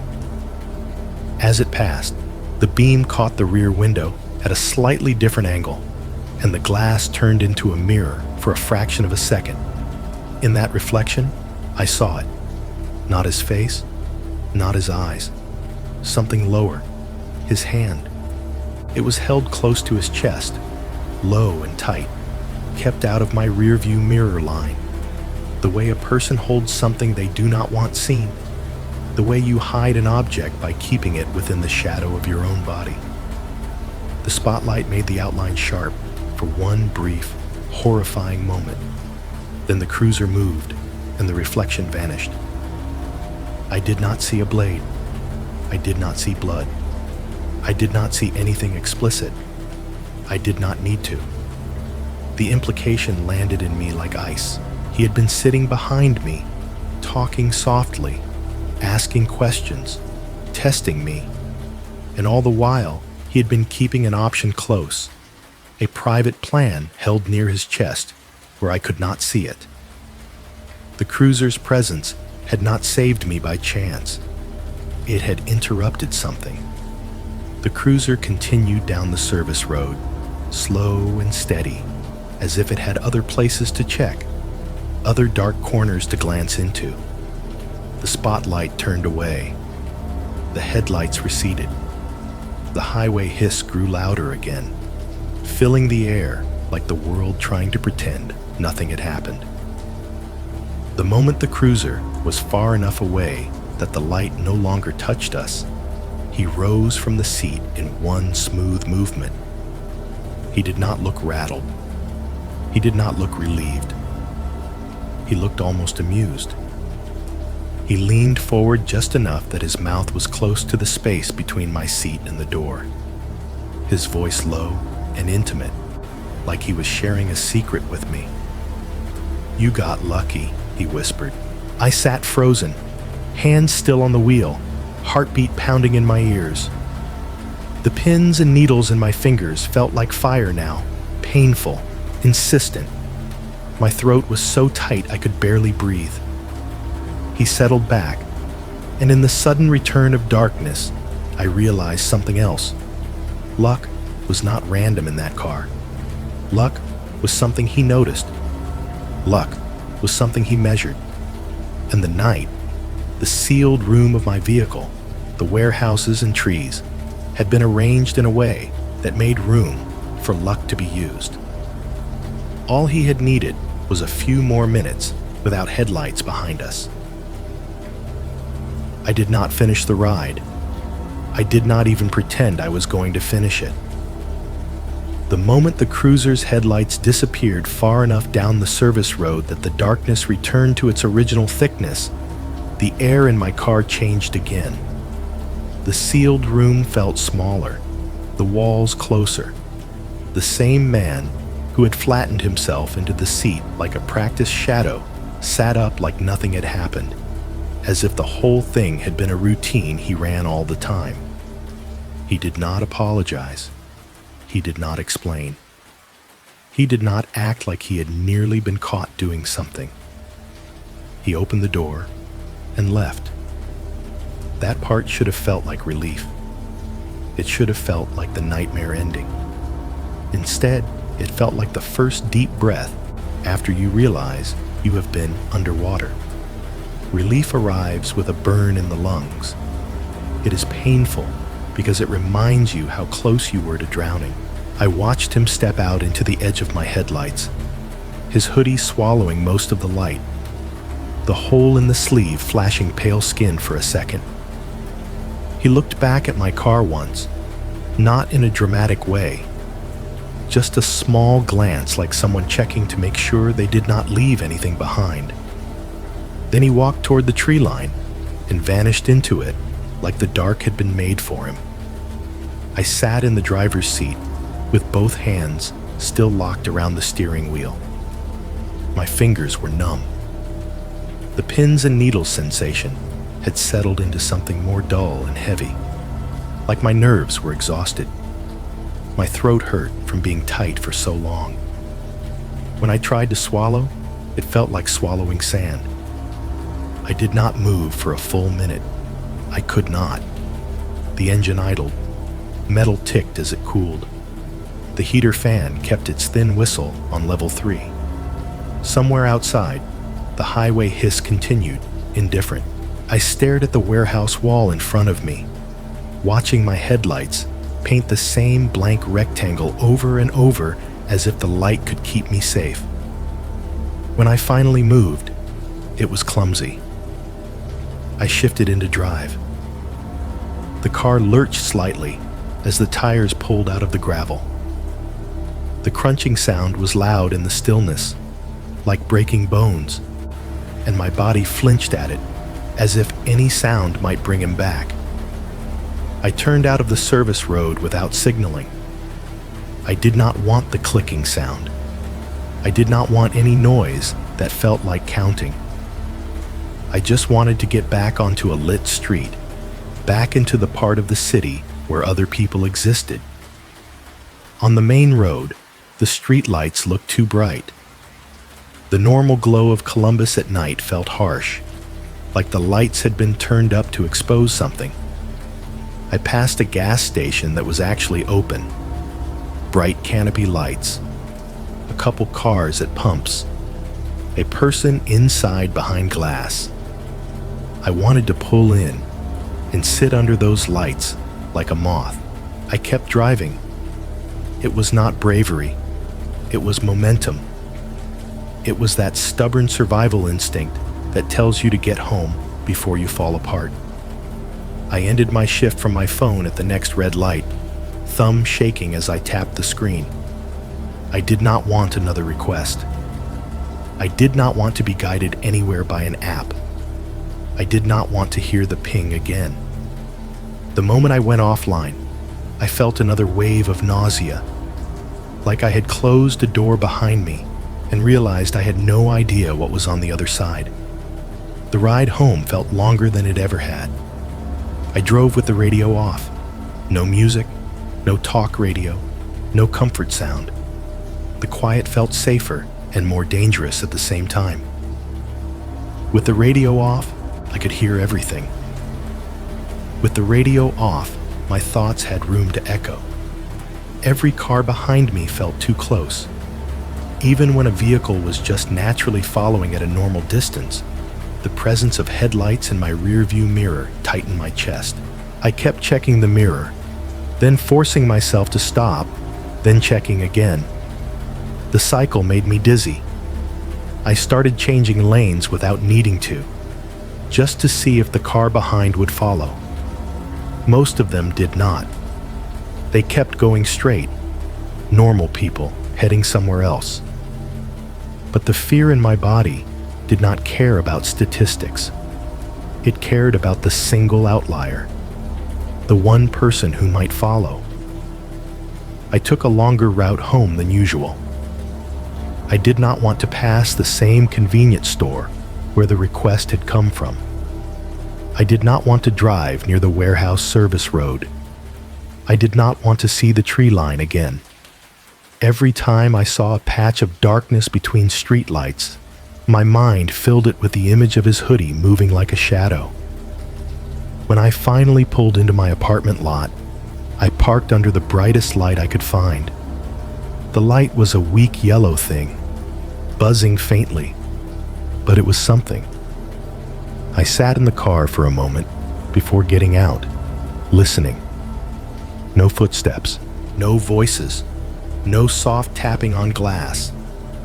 Just the low hum of my engine and the distant city noise beyond the complex, like the world was continuing whether I was ready or not. Inside the building, the hallway smelled like carpet cleaner and someone's food, the same smell as always. It should have been comforting, normal. Instead, it felt wrong, like a stage set of normal life. My neighbor's door clicked shut somewhere down the hall. Footsteps moved above me on the second floor, a slow shuffle. The elevator cables whined faintly as the elevator moved, the sound like a heavy rope sliding over pulleys. I heard it all with new ears, hyper-aware, the way you are when you have been startled too hard and your body has not reset. In my apartment, the fridge hummed, then clicked off. The HVAC kicked on with a dull thump, then a soft rush of air. Those sounds used to fade into the background. Now they demanded attention.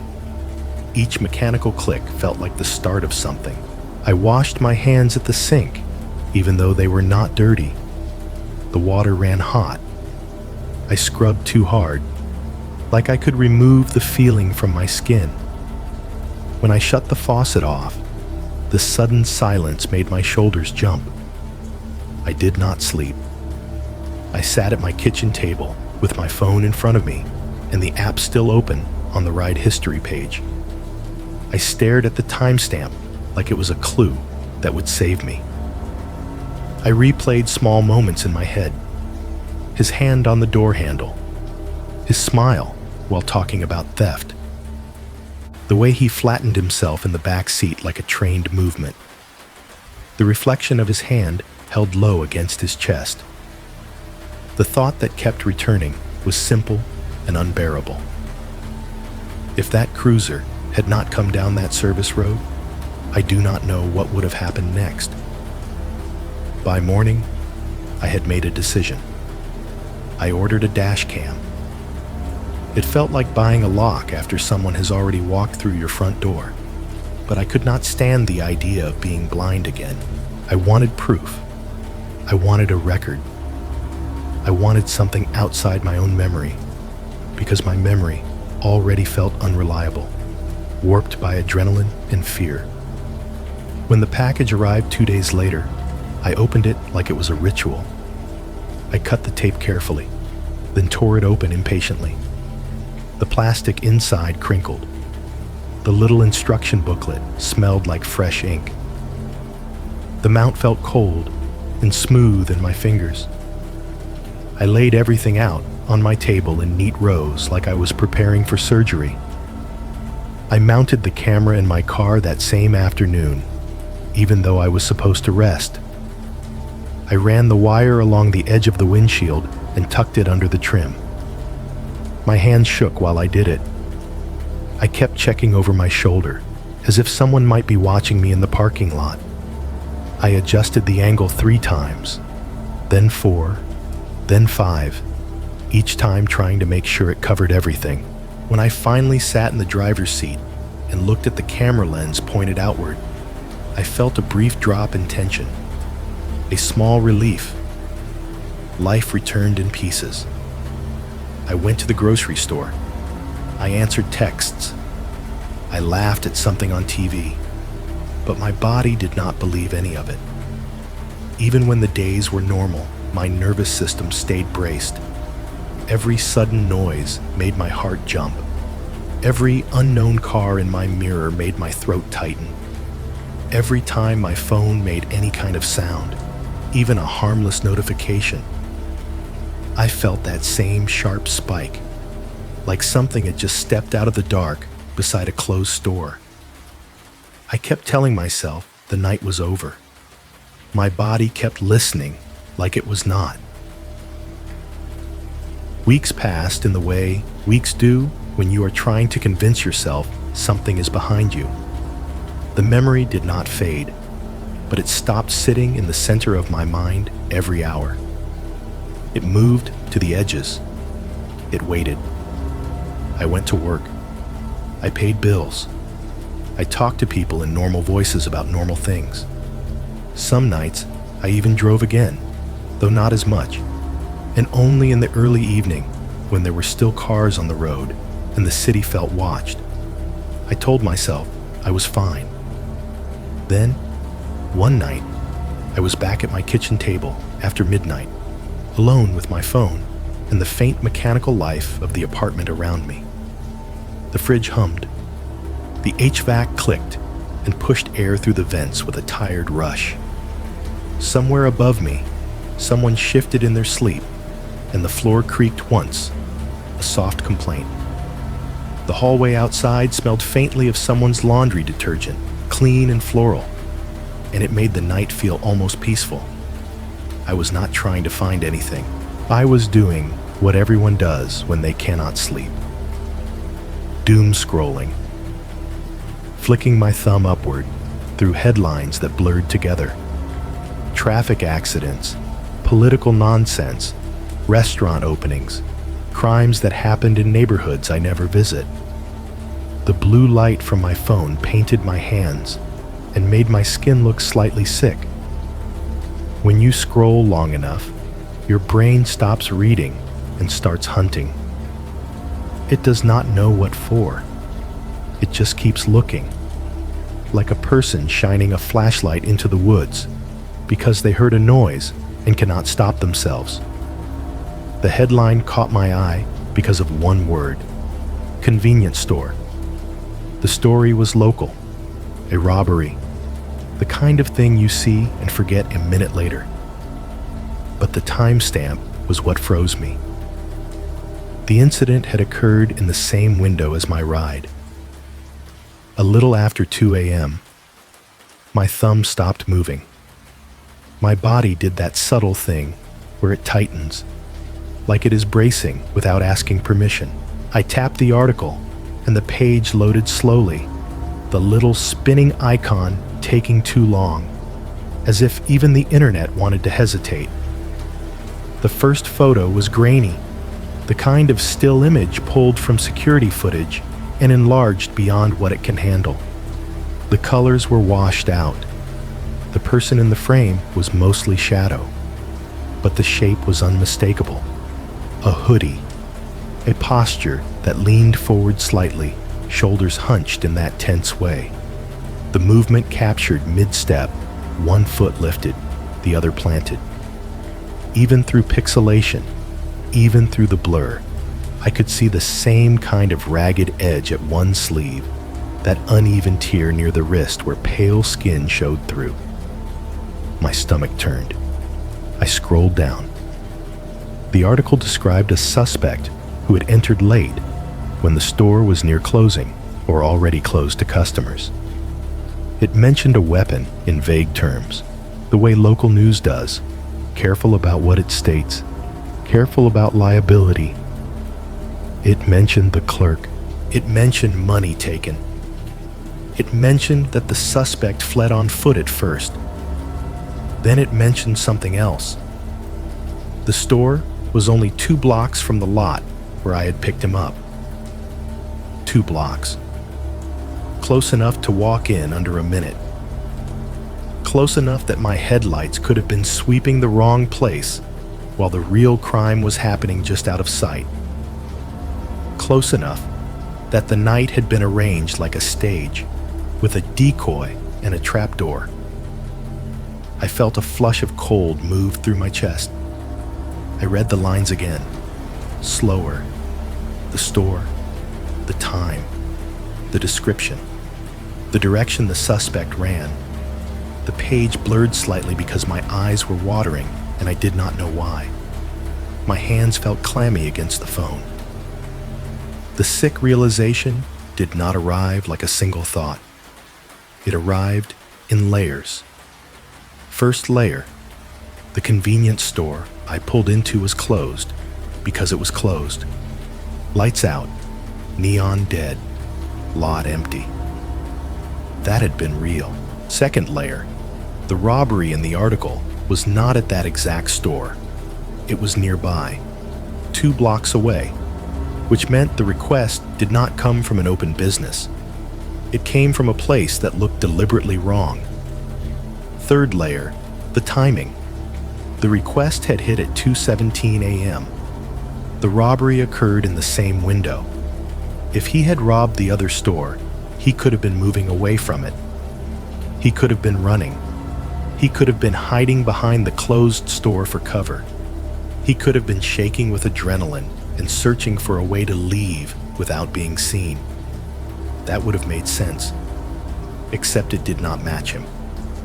Because in my car, he had not acted like a man improvising. He had acted like a man measuring, a man testing, a man telling me my name with practiced certainty. And that led to the fourth layer, the one that made my throat tighten. The request from a closed store might not have been an accident. It might have been the plan. If the robbery was already in motion or had just finished, he needed a clean exit. Not a frantic sprint down the sidewalk. Not a stolen car parked nearby. Not a friend waiting with headlights on. A ride-share car is the cleanest exit in the world. It is normal. It is invisible. A driver pulls up and leaves. Nobody thinks twice, unless the pickup point itself is wrong. Unless the request is placed from a location that keeps the driver from seeing where the person actually comes from a corner of darkness, from behind a building, from a blind spot in the cameras. 2 blocks is nothing. 2 blocks is exactly enough distance to place the pickup away from the scene, to avoid direct surveillance, to avoid the obvious place police might check. My heart began to beat harder, and I realized I had been holding my breath. I let it out slowly, trying to calm myself, but the calm did not come. Because now, my memory of the ride rewrote itself. His muttering apologies. I did not mean it. At the time, I had thought it was drug talk, mental illness, random guilt. Now it sounded like a rehearsal for a statement.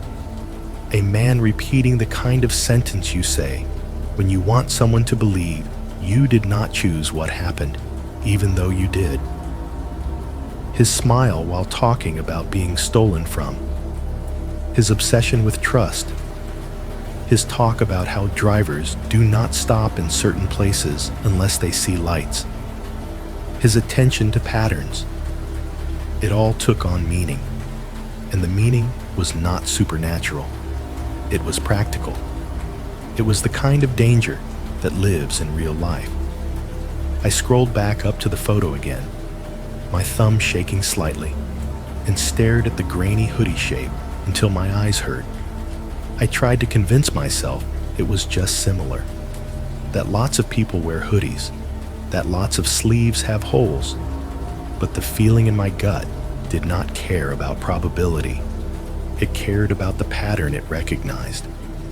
My phone made a sound then, not a loud sound, just a little chime from an app, one of those default notification tones you hear 100 times a day and never notice.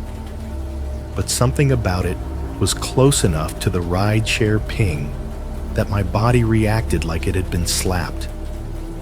My chest clamped down hard, instantly, a sharp, involuntary constriction that stole my breath for a second. My hands went cold, my shoulders rose, my heart hammered once, then twice, as if trying to escape. I stared at the phone, frozen, waiting for the ping to repeat. It did not. The fridge hummed. The HVAC whispered. The building creaked. Normal life continued with its small noises, indifferent. But in my body, the night of the pickup returned whole. I sat there with the article on my screen. the grainy image staring back, and I realized I had been trying to convince myself of the wrong thing. I had been trying to believe the danger was over because the ride ended. The article suggested something worse. The danger had not been random. The danger had been organized, and I had been part of it without knowing. A moving piece on someone else's board, summoned by a cheerful little ping that now lived in my nervous system like a threat. I set the phone down on the table face down, like that could stop the story from being true. It did not. I should have stopped reading after the photo. A sane person would have closed the tab and put the phone down and told themselves it was coincidence. A sane person would have protected their sleep, protected their nerves, protected their belief that the world is mostly random and mostly safe. I kept scrolling. That is what fear does when it turns into obsession. It makes you think more information will save you, when really it just gives the terror sharper edges. The article had the usual structure: a short summary up top, a few quotes from police, a request for tips, a reminder that the investigation was ongoing. It was written in that neutral, drained tone local news uses when something violent happens and they need to turn it into paragraphs before morning coffee. I read the details as if they were instructions. I read the street names and tried to map them in my head. I read the time window again, checking it against my memory. I read the description of the suspect's clothing and felt my stomach tighten each time I saw the word hoodie. Then I hit a single line that made my skin go tight across my arms. The article mentioned that officers believed the suspect had left the area in a civilian vehicle that had stopped briefly near a nearby lot. A civilian vehicle stopped briefly near a lot. The wording was careful, non-specific. It sounded like a normal investigative note, the kind of thing you skim over without thinking. But my eyes snagged on it like a fishhook, because the nearby lot in question was not an abstract place to me. It was the closed convenience store lot. It was the lot where my headlights had lit up dead neon and empty pavement. It was the lot where the camera dome had been angled away. It was the lot where a man in a ratty hoodie had stepped out from the edge of the building and opened my back door like it belonged to him. A civilian vehicle that stopped briefly near the lot. My chest went cold in a way that did not feel metaphorical. It felt like a physical drop in temperature, like my body had been plunged into cold water. That is me, I thought. That is my car. I stared at the sentence until the words lost meaning and became shapes. I read it again, slower, as if doing so might change it. It did not change. A civilian vehicle. Not a getaway car, not a stolen car, not a vehicle matching a known description. Civilian, ordinary, invisible. The kind of vehicle nobody would memorize because it could be any of 1,000 cars on any street. The kind of vehicle that does not attract attention because it fits into the background of the world. That is what my job is. To be ordinary. To blend. To be a moving part of the city that no one looks at twice. My hands started trembling slightly, and I realized my phone was still in my palm. I set it down too hard on the table, and it made a sharp sound against the wood that made me flinch. The noise felt like a gunshot in the quiet kitchen. The fridge hummed steadily, indifferent. The HVAC pushed air through the vents with a faint rush. Somewhere in the building, a pipe knocked once. Life continued in its little mechanical language.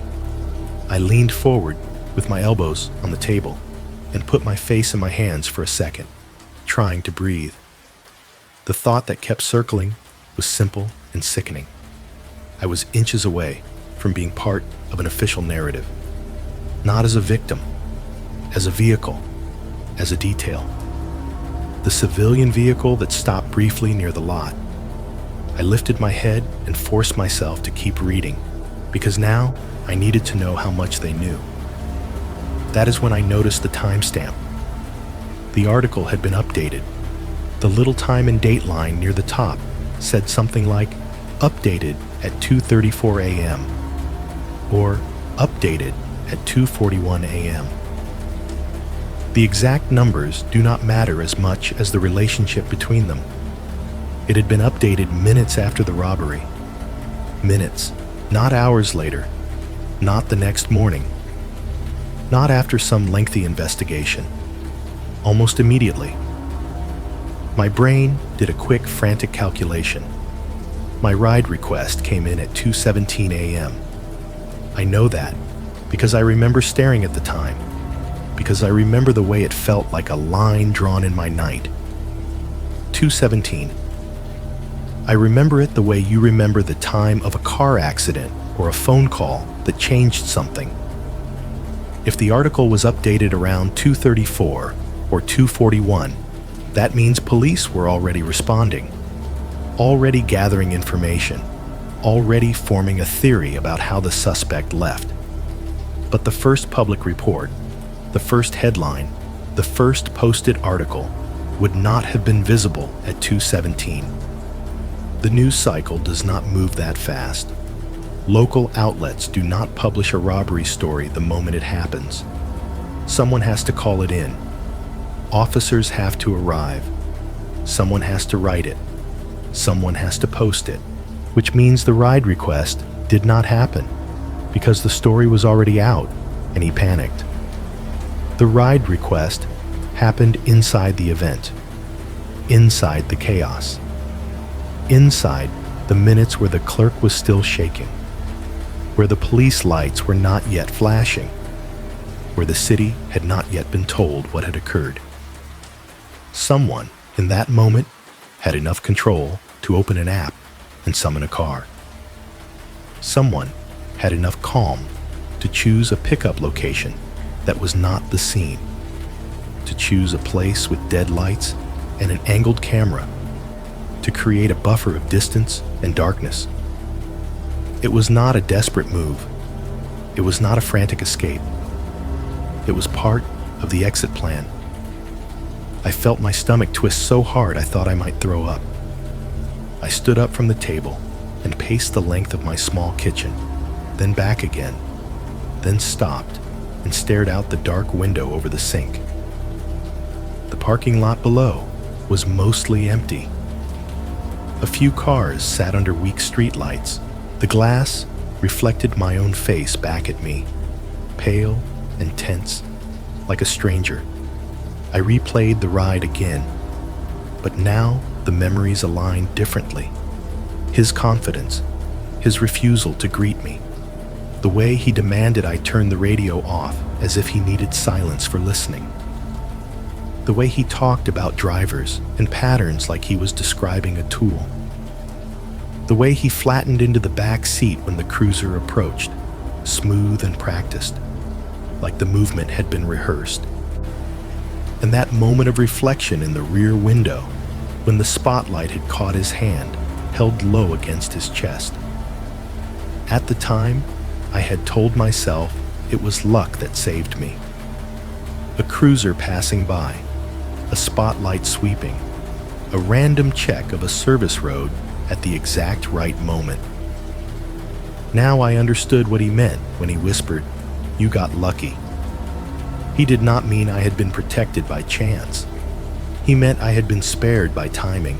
He had been in the middle of something, holding an option close, and the cruiser's light had interrupted the moment where he could have used it.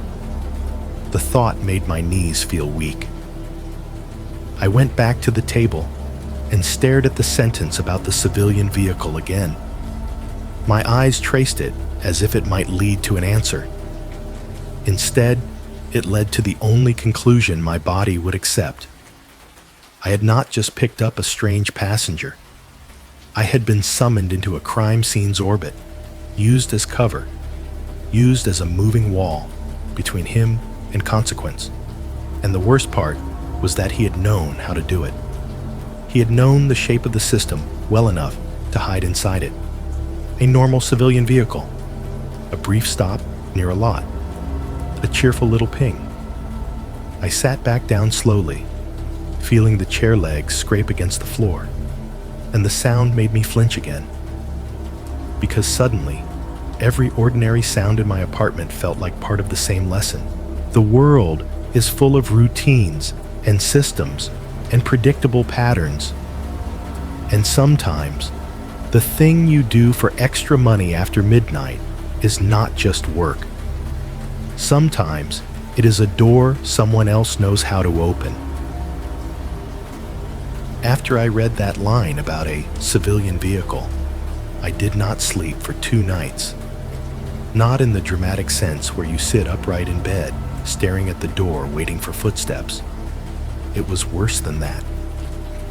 I lay down and tried to sleep, and my body refused, like it had decided sleep was a luxury for people who are not being hunted by a memory. So I did the thing that feels like control when you are losing it. I started digging. At first, it was just a normal check. I opened the rideshare app, went to my ride history, tapped on the night in question. The interface was bright and clean, full of rounded corners and cheerful design choices that made me want to laugh. It looked like a fitness app. It looked like a food delivery app. It looked like a harmless little tool for normal people. It did not look like a doorway. The ride was there. Timestamp, 2:17 a.m.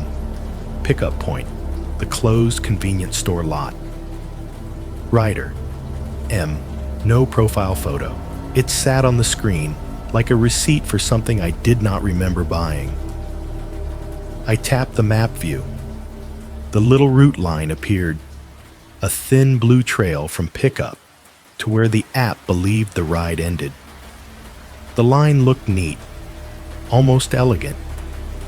It did not show the service road behind warehouses. It did not show the moment I pulled off into darkness. It did not show the cruiser. It did not show the light sweeping the rear window and catching the outline of a hand held close to a chest. It showed a ride like any other. That was the first moment I felt truly angry. Not at him. Not yet. At the system. At the way the digital record flattened reality. At how clean and innocent it looked on the screen, as if nothing inside that ride had been wrong. I zoomed in on the pickup location. The pin sat right on the closed store. Precise. I zoomed out and saw the other convenience store 2 blocks away, the one from the news article. The distance between them looked laughably small on the map. A short walk, a straight line. My brain kept trying to turn it into something rational, a coincidence, a wrong pin, a glitch. So I decided to debunk myself. I became a prosecutor against my own fear. I pulled out my dashcam footage from the nights after I installed it, not because it would show that specific ride, but because I wanted to see if the camera time matched my phone time. I wanted to see if my devices drifted by a minute or two. I wanted to prove that my memory of 2:17 could be wrong, that maybe it was later. Maybe it was after police were already visible. Maybe he had acted out of panic instead of planning. If I could make it panic, I could make it smaller. I sat at my kitchen table with my laptop open and my phone beside it, running my fingers through the footage like it was a crime documentary. I checked the dash cam's timestamp and compared it to the clock on my phone. I adjusted the dash cam settings, then checked again. I noted the difference in a little mental ledger, like it mattered. It did not matter. The clocks matched closely enough to ruin my hope. If there was drift, it was seconds, not minutes, not enough to change the shape of the story. I went back into the app and started taking screenshots like I was building a case file. Ride details, location pin, the rider name, the route line. I zoomed in until I could see the outlines of buildings. I zoomed out until the city was just a grid. My apartment began to feel smaller as I did this. Obsession does that. It collapses your world down to one point. It makes the walls feel closer. It makes the air feel stale. It turns your living space into an interrogation room where you are both detective and suspect.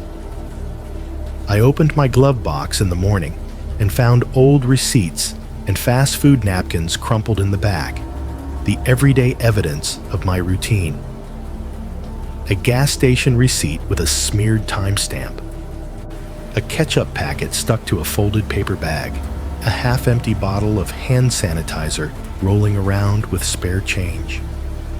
All of it looked suddenly pathetic, like props from someone else's life.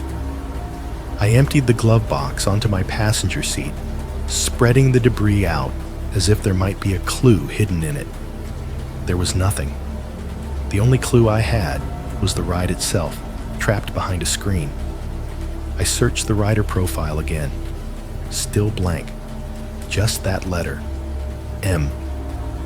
It made me think of how easy it would be to create a new account, to upload nothing, to hide behind a generic initial. The system treats that blankness as normal. It does not flag it. It does not ask questions. It just gives the rider a car because the rider asked. I tried to message the rider through the app, half out of curiosity, half out of a desperate need to prove he was not real anymore. The option was gone. The ride was too old. The window for contact had closed. The system had already moved on. Of course it had. I considered reporting it then. I stared at the non-emergency number on the local police website. I hovered my finger over it the same way I'd hovered over the cancel button that night. But I have personal reasons to avoid attention. I am not going to lay them all out here. I am not trying to earn sympathy. I am trying to explain why a normal person did not do the normal thing. A few years ago, I had a bad experience with authorities that taught me something. Once you get put into the wrong category in someone's mind, it is hard to climb back out. You can walk into a station with a clean story and walk out feeling like you have been judged, like your motives have been assigned for you. You can tell the truth and still be treated like a nuisance. You can say one thing wrong and spend months correcting it. Bureaucracy does not have a face. It has forms, and I did not want to become a story someone else controlled.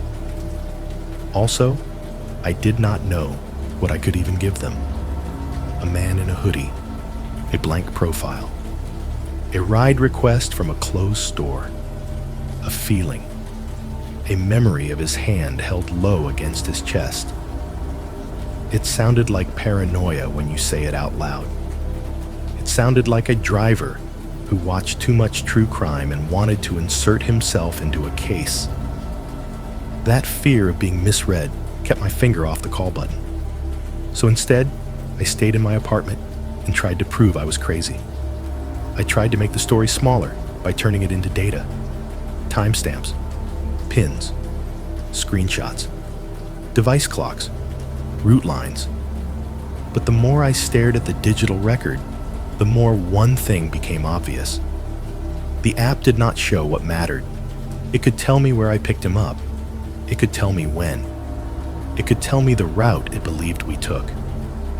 It could not show the thing that made my body seize when I remembered it. It could not show how he said my name like he had practiced it. It could not show the way he flattened into the seat when the cruiser appeared, smooth and trained. It could not show what his hand was holding low against his chest, kept out of my mirror line, waiting for the moment when luck would stop interrupting him. And because the record did not show those parts, it made them feel even more dangerous. Because it meant the most important evidence lived only in me. And I did not trust myself anymore. I told myself I was done digging. That lasted maybe an hour. The problem with a digital footprint is that it looks like it should hold answers. It feels like proof should be sitting there somewhere, tucked behind a menu, buried under a settings tab, waiting to be revealed if you just click the right thing. So I went back in. It was late again. It was always late when I did this, because daylight made the whole obsession feel embarrassing.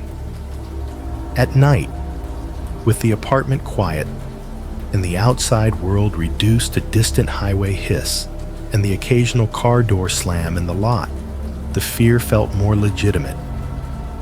The night matched the memory. The night made it easier to believe I was not being dramatic. I sat at my kitchen table with my laptop open and my phone beside it, both screens glowing like twin little windows into the same mistake.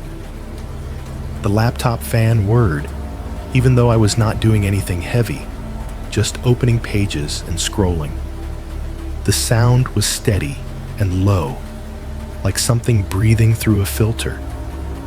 Every time I clicked, the mouse made a sharp plastic tap that felt too loud in the room. The fridge ran its cycle in the background, and when it stopped, the silence would sharpen for a beat, and my shoulders would rise like something was about to happen. I pulled up the ride history again, but this time, I did not just stare at the route. I clicked everything: receipt, help, report an issue, trip details, anything that might show the raw information behind the pretty interface. The first thing I noticed was the pickup address formatting. Normally, the app displays pickup locations in the same neat pattern: a street number, a street name, city, sometimes a business name if it is a known location. It feels standardized, the way a well-run system wants everything to look. This one looked wrong. Not wrong in a way that would jump out to a casual glance. Wrong in the way a sentence looks when someone has typed it manually but tried to mimic the system's voice. The spacing was slightly odd. The address line felt incomplete, like the app could not decide whether it was a business or a coordinate. It had that faint, hand-entered vibe, like the pin had been dropped on a map instead of selected from saved places. I kept staring at it until the words went soft in my eyes.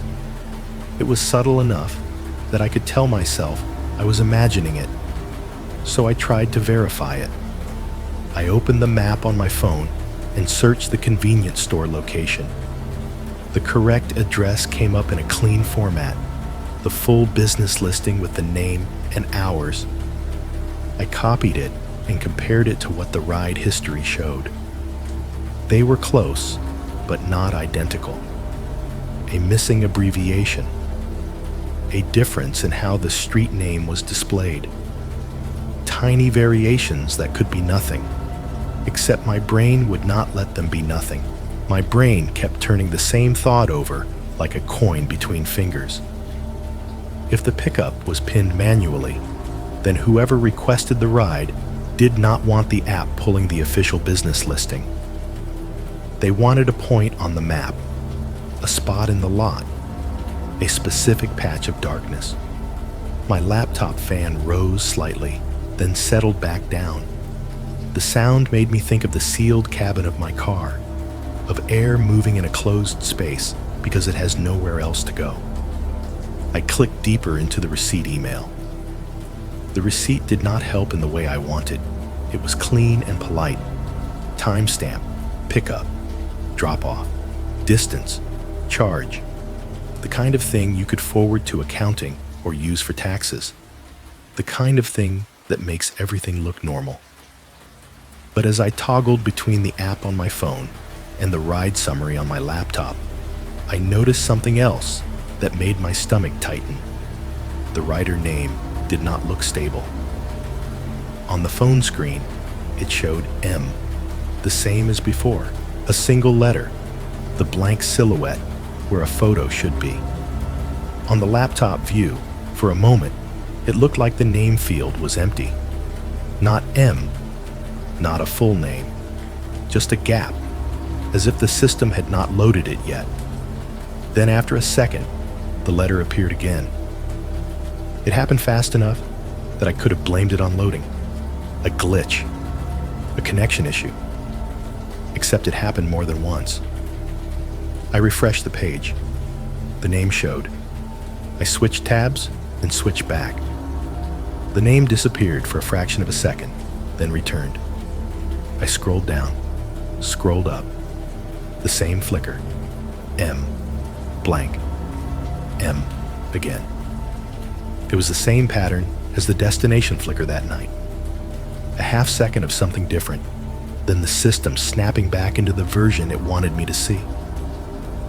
My mouth went dry. I could hear my own breathing again, too loud in the quiet kitchen. And I hated that I was doing it. I hated the way the fear made me listen to myself, like my body had become another source of noise in the room. Then the building's plumbing knocked. A single sharp tap somewhere in the wall, like someone had flicked a pipe with a knuckle. I froze. It was a normal sound. Apartments do that. Pipes expand, water moves, metal shifts. It happens all the time. But the timing made it feel like a response, like the building had heard what I had noticed. My hand hovered over the mouse. The click I was about to make felt like it would echo through the whole unit. I waited, listening. Another knock came, softer this time. Then a small series of settling sounds, like the structure adjusting. I forced myself to move again, because if I sat in stillness too long, I would start believing the wrong things. I opened the ride details on my phone and stared at the rider information as if I could bully it into revealing more. There was nothing. No photo.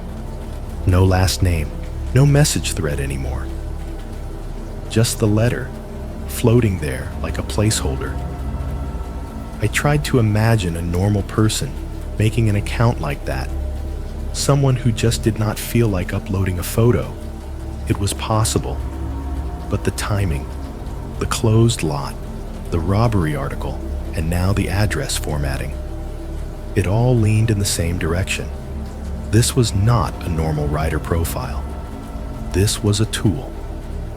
The unsettling part was not that the app could glitch. Apps glitch constantly. The unsettling part was that the glitches had a shape. They pointed toward the same kind of absence, the same kind of blankness. Like someone had found the seams in the system and learned how to pull at them without ripping anything open. I sat back and listened to the laptop fan. It sounded like the car's heater in my memory. That thin, steady airflow. The kind of sound you stop noticing until it stops. I stared at the pickup line again. I could see the lot in my head. The dead neon. The camera dome angled away. The empty pavement. The way he stepped out from the side, not the front door, like he had never intended to be seen by the store itself. My mouse clicked once, sharp in the kitchen, and I flinched at my own sound. That was when I realized what I was actually afraid of. I was not afraid of proving I was crazy.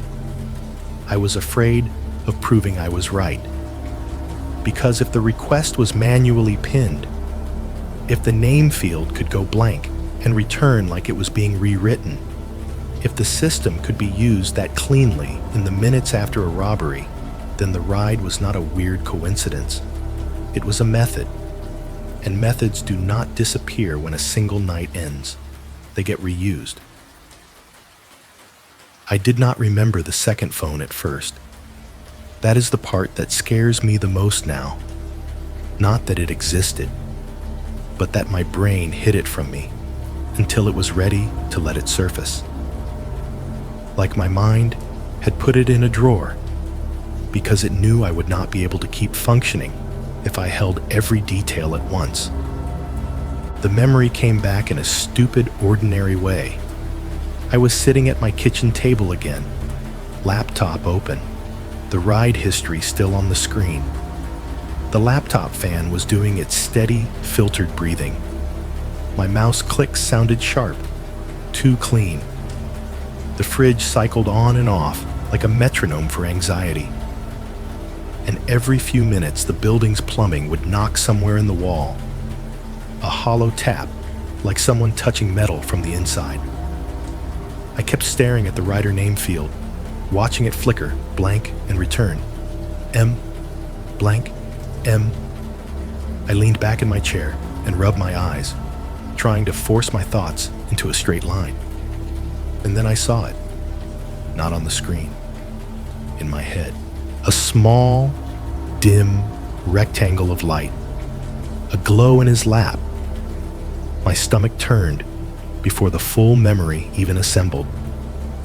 It was from that first stretch of the ride, after he snapped at me to turn off the radio, after the car became a sealed room and the silence became heavy enough to press against my ears. I had been keeping my eyes forward, driving by instinct, trying not to look in the mirror too much. But there was a moment when he leaned forward slightly, not enough to be obvious, just enough to shift the air behind my seat. And in the corner of the rearview mirror, I had caught a faint glow. Not the bright, casual glow of someone scrolling through Instagram. Not the constant flicker of someone watching videos. It was dim, controlled, angled downward. A screen turned low, like he did not want it visible, like he was using the light without letting it spill. At the time, my brain had labeled it quickly and moved on. Phone. Everyone has a phone. It is normal, but the way he held it was not normal. That is what returned to me with the glow. He was not holding it up in front of his face. He was not hunched over, with thumbs moving in the usual rhythm. He was not texting like a bored passenger. The light sat low, close to his hoodie, like he was shielding it with his body, like he was keeping it in a position where I could not catch the reflection in my mirror unless I looked at exactly the right angle. And I remember thinking, faintly, without giving it weight, he does not want me to know what he is doing. Now I sat in my kitchen and felt the cold implications spread through my chest. Because that would explain too much. The destination flicker, the weird alert vibration mid-ride, the way he corrected my behavior like he already knew my rules, the way he demanded silence not just as a preference but as a condition, as if he needed the car quiet enough to hear something else. If he had a second phone, he could have been watching my location in real time, not through the rideshare app the way a normal rider would, through something else, something separate, a live map, a shared pin, a message thread with someone I could not see, a way to adjust the ride request without lifting the phone like a normal person, without giving away the movement of his hands. And the worst part was this: it fit the shape of him. He did not behave like someone improvising after a bad decision. He behaved like someone running a process, like someone using tools he trusted. I stared at the laptop screen, but I was not seeing the ride details anymore. I was seeing that dim glow in his lap, hidden under a hoodie sleeve with a hole near the wrist. I was hearing his voice again, soft and sure, describing how drivers glance at mirrors, how they keep their tone neutral, how they know where they do not stop unless they see lights. At the time, I thought he was bragging. Now, it sounded like he was confirming that he had chosen the right kind of driver. I stood up and paced in my apartment, back and forth in the narrow space between my kitchen and living room. The place felt smaller than it was. The air felt stale. The walls felt too close. Obsession had turned my home into a box. I stopped near the window and looked down at the parking lot, half expecting to see a car idling with headlights off. There was nothing, just parked vehicles under weak lights, just normal stillness. I went back to the table and opened my ride history again, as if the app would confess something if I stared hard enough. It did not. Of course it did not. The system was designed to show only what it had to show. Anything else would be a liability. The app was not going to display metadata that would make customers nervous. It would not show how a pickup pin was placed. It would not show whether a destination had been edited and reverted. It would not show whether my route had been watched from a second device. All I had were my senses and the memory of a dim glow that I had minimized because it was easier than letting it matter. The fear in me changed shape right then. Before, the story in my head had been, I met a dangerous guy, a random encounter, bad luck, a scary passenger who slipped through my rules and taught me a lesson. But if he had a second phone, if he had been watching, adjusting, coordinating, then it was not random. Then the story became, someone studied me, not in a dramatic, cinematic way, in a quiet, practical way, the kind of studying that happens when someone wants a system to work the way it always works. He knew rideshare habits because he had used them. He knew the kinds of drivers who keep the radio off, who do not argue, who comply when pressed, who value a calm tone over confrontation. He knew the drivers who would pull over rather than risk a fight. He knew the drivers who would not call the police immediately because they do not want attention, because they have their own history, because they would rather swallow the fear than invite bureaucracy into their life. He knew which drivers would hesitate at the cancel button, and he knew my name before he got in. That detail returned too, sharper now. The way he asked for it, like he was testing whether I would offer it. The way he said it anyway, correct and practiced, like he had rehearsed the syllables. A person does not rehearse a name for a random ride. They rehearse it when the driver matters. I sat down again and listened to the apartment noises with a new kind of dread. The fridge hum, the HVAC click, the distant footsteps in the hallway, the plumbing knock that sounded like someone tapping a pipe. Those sounds used to mean safety, ordinary life, a building full of people, a world full of routines. Now the sounds felt like camouflage, because it hit me that the most terrifying part of what happened was not the possibility of violence. It was the method. A method does not need anger. It does not need panic. It does not need drugs. It needs calm. It needs control. It needs someone who can sit in the back seat of a stranger's car with a second phone glowing dim in their lap, watching a little arrow move along a map, adjusting a destination like they are editing a document, and speaking to the driver as if the driver is already part of the plan. I did not know if he was coordinating with someone else. I did not know if there had been another person nearby, watching the lot, waiting for my headlights to come and go. I did not know if the request had been made by him or by someone else entirely. But the memory of that dim glow made one thing clear. I was not just a driver who picked up the wrong passenger. I was a driver who fit. And once that thought lodged in my mind, It did not feel like a past event anymore. It felt like a profile, a pattern, something that could be used again. At first, I told myself the after effects were normal. A bad night does that to a person. It makes you jumpy. It makes you overread faces and shadows. It makes you hear threat inside ordinary sounds. I had heard people describe it like their brain stayed stuck in survival mode. I wanted to believe that was all it was. But survival mode has a logic to it. It is chaotic, but it is still a system. And systems start noticing patterns. The first time I saw the car, I did not even label it as anything. It was just another set of headlights in my mirror during a rainy evening a couple weeks after the ride. I was not driving late that night.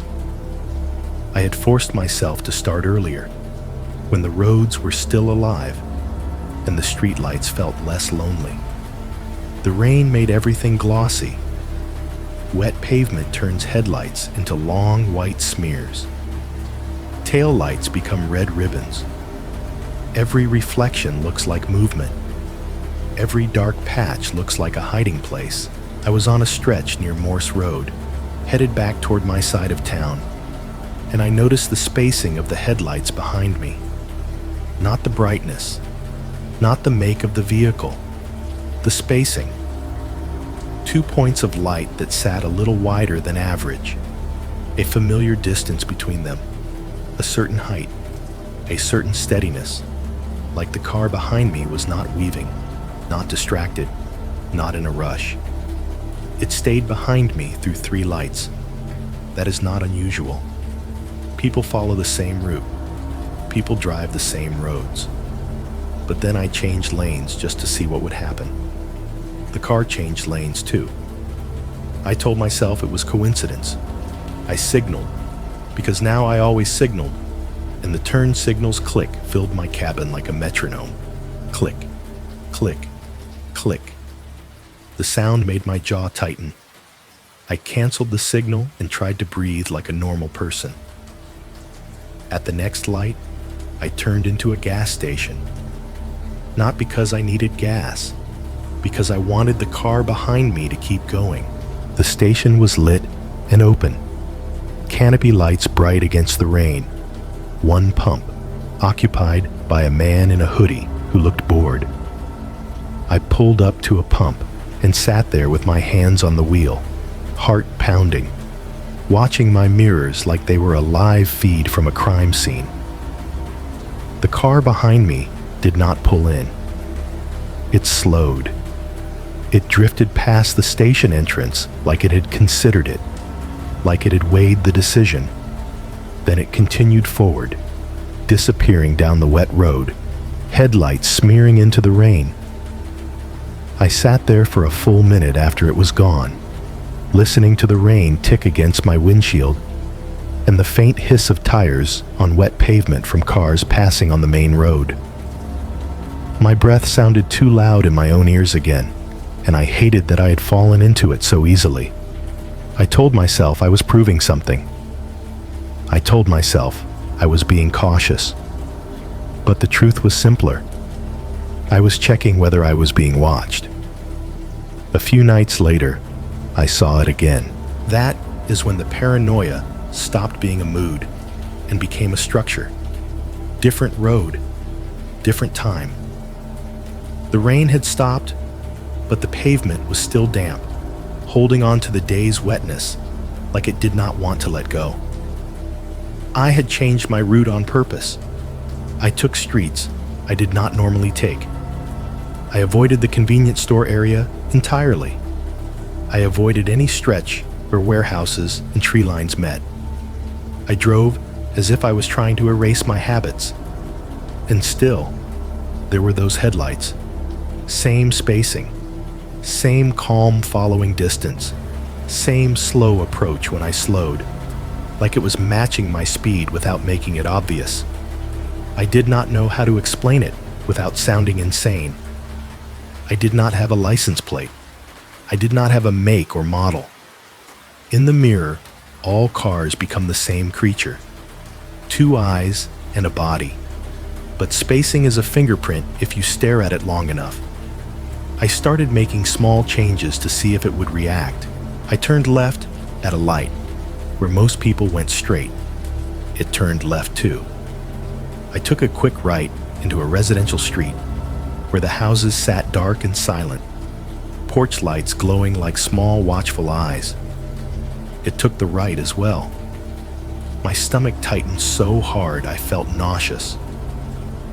I drove 2 blocks into the neighborhood, then made another right, then another, not a full loop, but close enough to test. The streets were wet and narrow, lined with parked cars and bare winter trees. My headlights swept across mailboxes and trash cans, and the occasional cat slipping under a porch. The car behind me stayed behind me, not tailgating, not flashing brights, just there. The sound of my turn signal became unbearable. Each click felt like a countdown. Each click felt like I was announcing my decisions to the person behind me. I began signaling later, shorter, trying to reduce the noise. The habit made me feel stupid and guilty, as if the sound itself could give me away. I ended up pulling over to the curb near a house with a bright porch light and leaving my engine running. The car behind me did not pass right away. It slowed as it approached, and for a second, its headlights washed over my rear window so brightly that the glass turned into a mirror. I saw only my own face, pale in the reflection, eyes wide, expression too tight to be normal. Then the car moved past, steady and slow, not stopping, not looking like it had any reason to be there. It continued down the street and turned at the end, disappearing. I sat in my car with my hands trembling slightly and listened. No footsteps, no door opening, no voice calling out. Just the distant hum of the city and a faint siren somewhere far away, sliding through the night like a ghost of authority. For a few minutes, I felt relief. The kind of relief that arrives like a tide going out. It exposes the ground, makes you think you can breathe again. It makes you almost laugh at yourself for spiraling.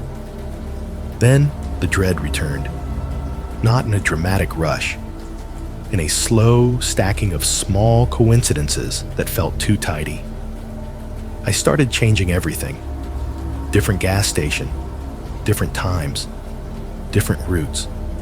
I stopped taking my usual loop altogether. I avoided familiar stretches because familiarity now felt like vulnerability. I stopped parking in the same spot outside my building. If my usual spot was open, I parked somewhere else anyway. If I parked under the brightest light one night, I parked under a different light the next. I started waiting in my car for a minute before getting out, listening to the ambient sounds like they were a language I needed to translate.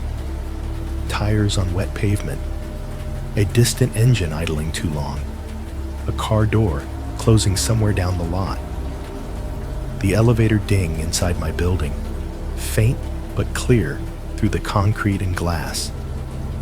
That elevator became its own trigger. I would hear the ding, and my chest would tighten because it meant someone was moving in the building. Someone was arriving. Someone was leaving. Most of the time, it was harmless. A neighbor, a delivery person, a tired couple coming home late. But once your brain starts seeing patterns, movement stops being neutral. It becomes a question. Some nights, nothing happened. The roads were normal. The lights were normal. No familiar headlights appeared behind me. I would get home and make it inside and stand in my kitchen with the fridge humming and the HVACs clicking on and off, and I would almost feel foolish. Then a small thing would stack on top of another small thing. A car behind me that stayed a little too long. A pause at an intersection, like someone hesitating. A pair of headlights that appeared 2 different nights in 2 different places with that same spacing. A slow approach in my mirror, not rushing, not falling back, just matching. The building's plumbing would knock sometimes. A hollow tap in the wall that made me freeze with my keys in my hand. The elevator would ding again, and the cables would whine softly as it moved. And I would listen to the sound fade down the hall and wonder who had stepped out. I started writing down dates in my notes app. Just dates and times. Nothing dramatic. No accusations. A quiet list that made me feel less crazy because it looked like evidence. But evidence is a trap too. Because the more you track, the more you find. The more you find, the more you believe. The more you believe, the smaller your world becomes. What scared me was not the idea that I might be imagining it. What scared me was how easily my imagination could line up with reality. Because once you accept that someone can study a driver, learn their habits, and use an app like a tool, the distance between coincidence and intention starts to blur. And one night, when I was walking from my car toward my building entrance, the elevator dinged at the exact moment my phone made a soft notification buzz in my pocket. 2 small sounds, 2 normal sounds. Together, they hit me like a warning bell. My chest clamped down. My throat went tight. And I stood under the parking lot, light with my keys in my hand, listening to the faint hiss of traffic and the distant siren, wondering which part of my life was still mine and which part had become predictable enough for someone else to practice on. The night it happened, I had already promised myself I would not drive late. That was the rule I had been trying to live by ever since the service road. If I needed extra money, I would do it before midnight. If I wanted to keep my nerves intact, I would not put myself back into that sealed room at the hour when the city feels half dead and the systems feel thin. But rules have a way of getting negotiated when rent is due. So there I was again, a little after 1 in the morning, telling myself it was still early compared to the old nights. Telling myself I would do 1 or 2 rides, nothing sketchy, then go home. The dash cam's tiny red light blinked steadily near my rearview mirror, a small reassurance. The car smelled like coffee and cold air and the faint plastic scent of the camera mount. My hands were steady on the wheel, but my shoulders were tense in a way that had become normal. The city was damp from an earlier rain. The pavement held a faint sheen, and every streetlight reflected softly like a smudge of gold. I was near a cluster of businesses that stay technically open late, the kind of places that claim 24 hours on paper, but feel like they are just surviving. The app was quiet for a few minutes. Then the ping hit, that cheerful little chime that used to mean money, used to mean motion, used to mean nothing more than a passenger needing a ride. Now it meant a doorbell in my chest. The sound made my ribs clamp down before I even looked at the screen. My thumb hovered over the phone, and I hated that my body had learned this reflex. I hated that a simple sound could turn my organs into a fist. Pickup location, a small discount grocery a few miles away. Not a closed convenience store. Not a dead lot. Not the exact shape of the first nightmare. Technically open. The map pin sat on the edge of the parking lot, near the side entrance. I stared at it for a second and felt the same old sensation start to crawl up my arms. That pins and needles heat that arrives when your nervous system thinks it sees a pattern. I told myself I was being ridiculous. Then I drove toward it anyway, because the truth was that I needed the money, and I wanted to prove I could still do the job without flinching at every ping. As I approached, the place looked wrong in a very specific way. The store sign was lit, but one letter was dead, making the name look slightly misspelled. The interior lights were on, but dimmer than they should have been, like the building was tired. Through the front windows, I could see a single employee behind the counter, head down, scrolling on their own phone, face lit by blue light. Overhead, one fluorescent tube flickered intermittently, the weak stutter of a dying bulb that made the whole place look like an old video. There was one car in the lot, just one, parked far from the entrance, not in a normal spot, angled slightly like it had been left in a hurry. No other customers, no movement, no one waiting outside. The air felt still, even with the city around it. I rolled into the lot slowly and felt my stomach tighten. The dash cam's red light blinked. The wipers made a soft squeak as they dragged across a windshield that was barely wet. My turn signal clicked as I turned in, then stopped. The silence that followed felt heavier. I did not like the way the pin was placed. Not on the front entrance, not at the curb where you would wait.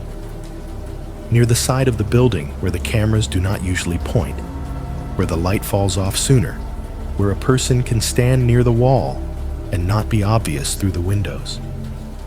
I stopped at the edge of the lot, not fully committing to a parking spot, keeping my car positioned to leave quickly. I looked at the app.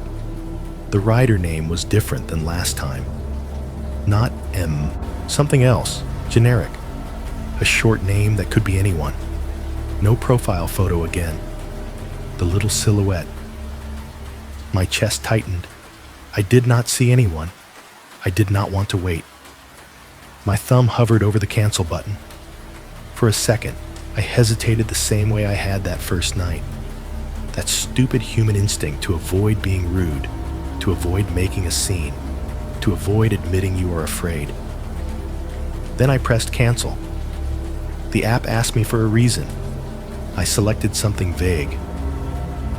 Unsafe pickup. My finger shook slightly as I tapped. The ride disappeared. I felt a brief rush of relief, so fast and bright it almost felt like laughter, like I had just stepped away from a ledge. Then my phone buzzed again, not even a full minute later. The ping returned, cutting through the car cabin like a blade. Same pickup location, same pin, different rider name. I stared at the screen, frozen. The name was not the same as before. The profile was still blank. The request looked fresh, clean, like it had never existed a minute ago. I did not accept it. I canceled again, faster this time, my thumb almost slamming the button. My heart was beating hard enough that I could feel it in my throat. The employee inside the store did not look up. The fluorescent light continued its weak flicker. The single car in the lot remained still. Then the ping came again. A third time. Same place, same pin, another name. My breath went shallow. The sealed room feeling returned full force. The glass around me felt thicker. The air inside the car felt used. My hands tightened on the steering wheel until my knuckles ached. I glanced at my rearview mirror, half expecting to see the shape of someone in the back seat, which made no sense because I was alone. But sense has nothing to do with the way fear moves. In those repeating requests, I felt something new. Not a person, a presence. A hand knocking from the other side of the screen, because the requests were not arriving like normal requests. Normal requests come. You accept or decline, and the system moves on. The city has thousands of riders. The app has other drivers. The world is busy. This felt targeted, as if someone had noticed my cancellation, and instead of shrugging and requesting another driver, they had simply changed their mask and tried the same door again. Name 1, name 2, name 3. Same location, same pin, same insistence. My phone vibrated in my hand, warm and alive, and for a second, I had the irrational feeling that it was not my device anymore, that it was a window someone else was using to reach into my life, that my job, my money, my routine, my little rules about late nights and safe pickups were all visible to someone who knew how to press the right buttons. I turned off the app completely, not just going offline. I force-closed it, swiping it away like that would cut the connection. My fingers shook as I did it. The screen went dark. The silence that followed felt brutal. No ping, no buzz, no cheerful little chime. Just the low idle of my engine and the faint hum of the store's flickering fluorescent light in the distance. I sat there in the lot for a moment and listened to my own breathing, trying to slow it down, trying to make it quiet enough that I could hear if someone was moving outside my car. Nothing moved. Then, in the corner of the lot, the single parked car's brake lights blinked once, just once. A red flare, then darkness again. It could have been a normal thing. A foot hitting a pedal, a person shifting in the seat, a car's system cycling. It could have been coincidence. But coincidences were not comfort anymore. They were evidence. I started the car, moving, and drove out of the lot without signaling, not caring about rules, not caring about looking suspicious, only caring about distance. As I merged back onto the road, my phone sat dark in the cup holder, and I realized something that made my throat tighten. I did not feel safe because I had left the lot. I felt unsafe because the lot had been able to reach me through the app. It had knocked 3 times, and each time it had come wearing a different name. I made it home that night with my phone turned face down in the cup holder like it was something that could bite. I parked under the brightest light in my complex and sat there for a full minute with the engine running, listening. Not for footsteps, not for voices, for patterns, for the subtle things you only notice when you have trained your body to expect a second meaning. The dash cam's tiny red light blinked steadily near the mirror. The elevator in the building dinged once, faint through the glass and concrete. Somewhere nearby, tires hissed on damp pavement. A car door closed. The sounds felt ordinary, but my nerves refused to label anything as ordinary anymore. I went inside and locked my door twice, the second time just to hear the click again. My apartment was quiet in the way apartments are quiet after midnight. The fridge hummed and then paused. The HVAC made its dull thump and pushed air through the vents. A neighbor's TV base pulsed faintly through the wall, soft enough that I could not make out words, only rhythm. I told myself I would stop. Stop tracking. Stop testing. Stop feeding the paranoia by treating my life like a case file. Then my phone vibrated. Not a ping. Not the rideshare chime. Just a plain vibration on the kitchen table. A small shudder that made my heart jump anyway. Unknown number. I stared at it until the screen dimmed. I did not answer. I let it ring itself into silence. The call stopped. The room returned to its mechanical background noise. For a second, I felt stupid for even reacting. Then the voicemail notification appeared. One new message. I did not play it right away. I picked up the phone and turned it over in my hand like it was evidence. like it might have fingerprints on it. My thumb hovered over the voicemail icon. My chest was tight, but the tightness had become familiar, like a posture my body had learned. I told myself it was a scam, a wrong number, a robocall leaving an empty message. I pressed play. At first, there were no words, just audio. Faint, low audio that did not sound like a person speaking into a phone. It sounded like a space, a confined space, a room with a machine breathing in it. The first sound I recognized was the air conditioner, not my apartment's HVAC, my car. A very specific click, followed by a soft rush, then another click, like a relay flipping. The rhythm was exact. My AC does this little two-step when it cycles. The kind of thing you never notice until you are trapped in silence and your nervous system is counting every mechanical change. Then there was the dash rattle, not loud, just a faint, irregular tremor, like plastic vibrating against plastic at certain engine tones. My beat-up Volvo has always had that sound. It comes and goes depending on the road and the speed. I have tried to fix it before and never found the exact piece that causes it. Hearing it in the voicemail made my throat tighten so hard it hurt. The audio was not generic car sounds. It was my car. It sounded like the inside of my cabin that night, when the radio was off and the sealed room was full of breath and tension and small mechanical life. I stood frozen in my kitchen with the phone against my ear, and the room around me seemed to fall away. The fridge hum was still there, but now it felt distant. The neighbor's TV bass faded. The only thing that mattered was that the voicemail was playing a memory back to me with precision. A slight shift of fabric came through the speaker, a muted rustle, like someone moving in the back seat.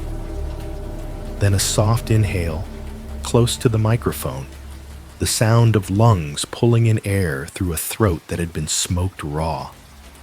I felt the pins and needles sensation start in my hands again, creeping into my fingers as if my nerves recognized the environment before my mind could. The voicemail continued. The AC clicked again. The dash rattle trembled faintly. The road noise was soft, a steady hiss. No music, no conversation, just the controlled quiet of that ride.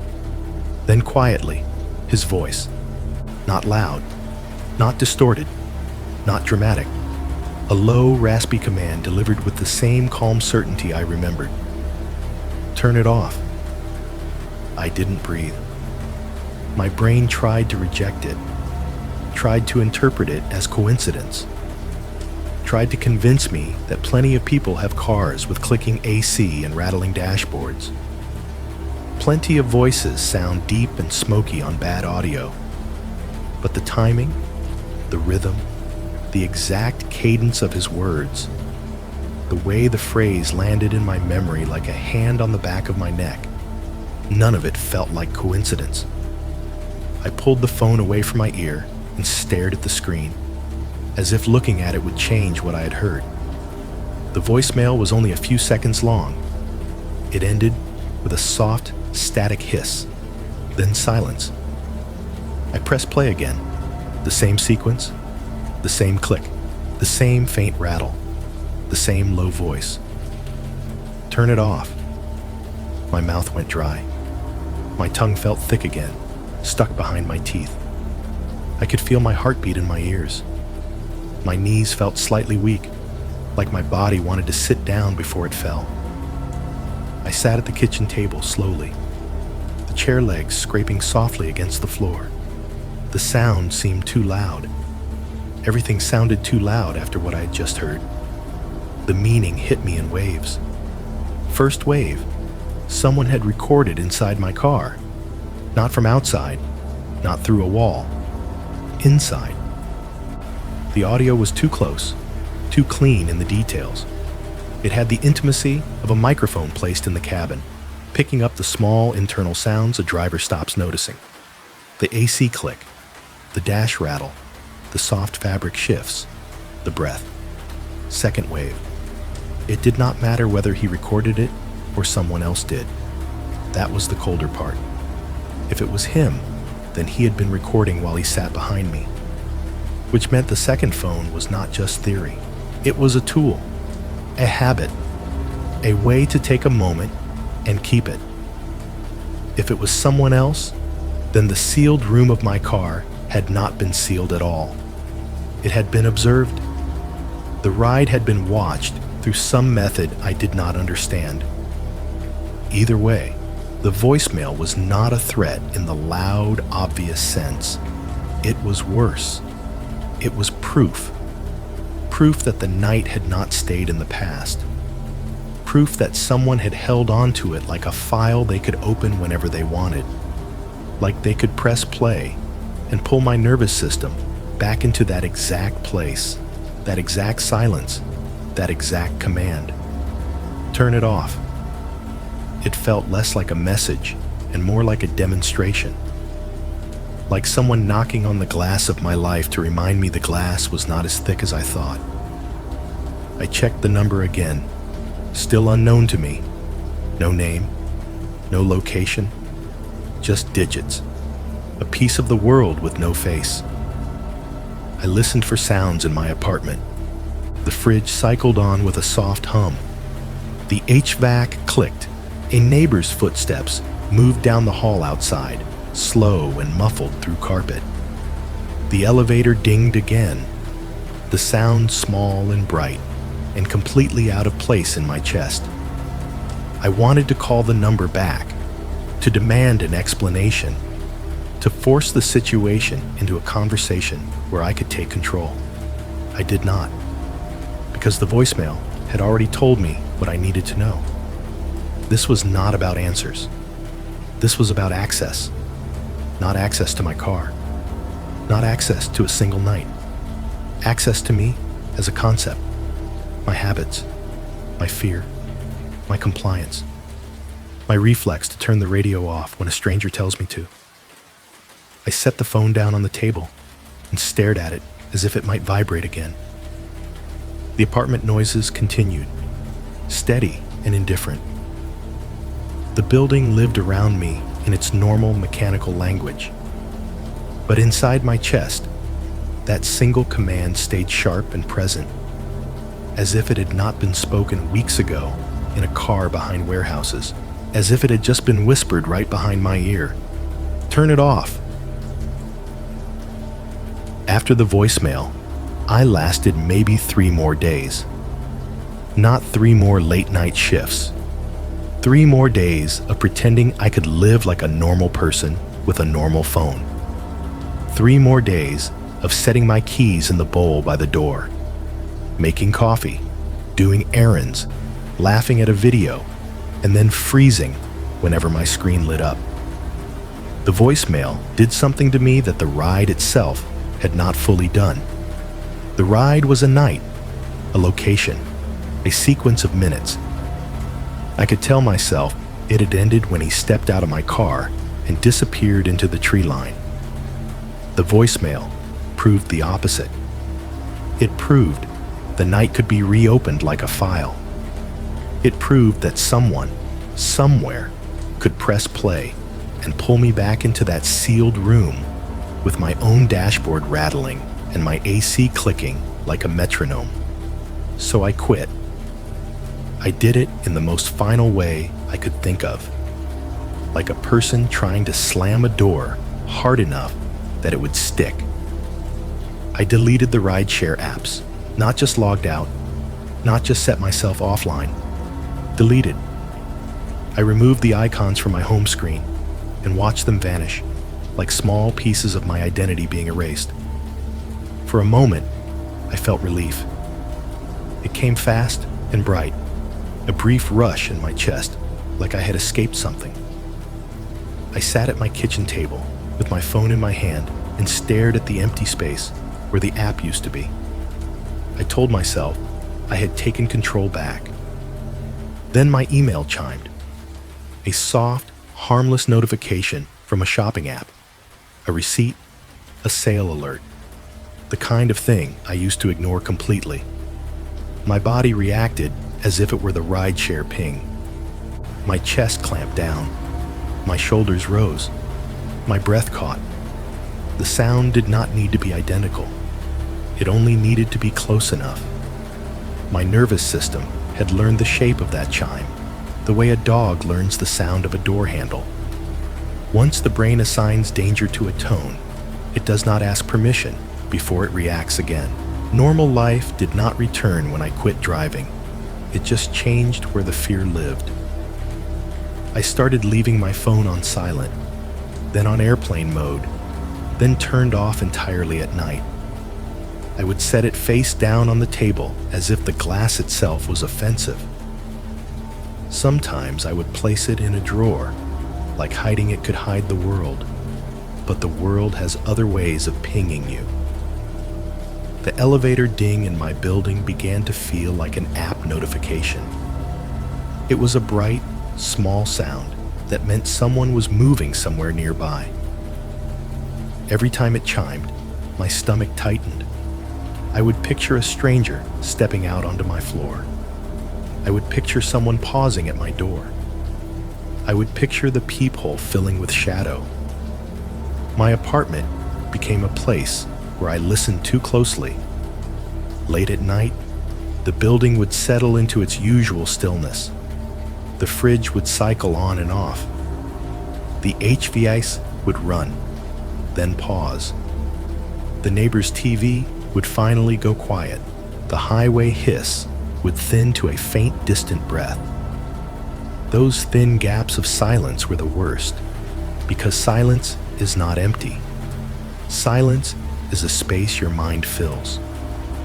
Sometimes, when the fridge compressor shut off and the HVAC happened to be in its off phase at the same moment, the apartment would drop into a brief mechanical quiet. Not full silence, because the world never fully stops, but enough of a lull that I could hear the blood moving in my ears. In those gaps, I would catch myself holding my breath without meaning to, listening for something that did not belong.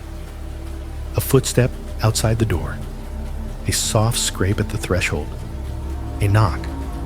I did not get any knocks, not at first.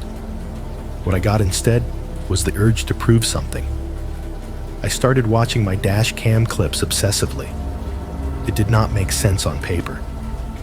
The dash cam was for the car, and I was no longer driving.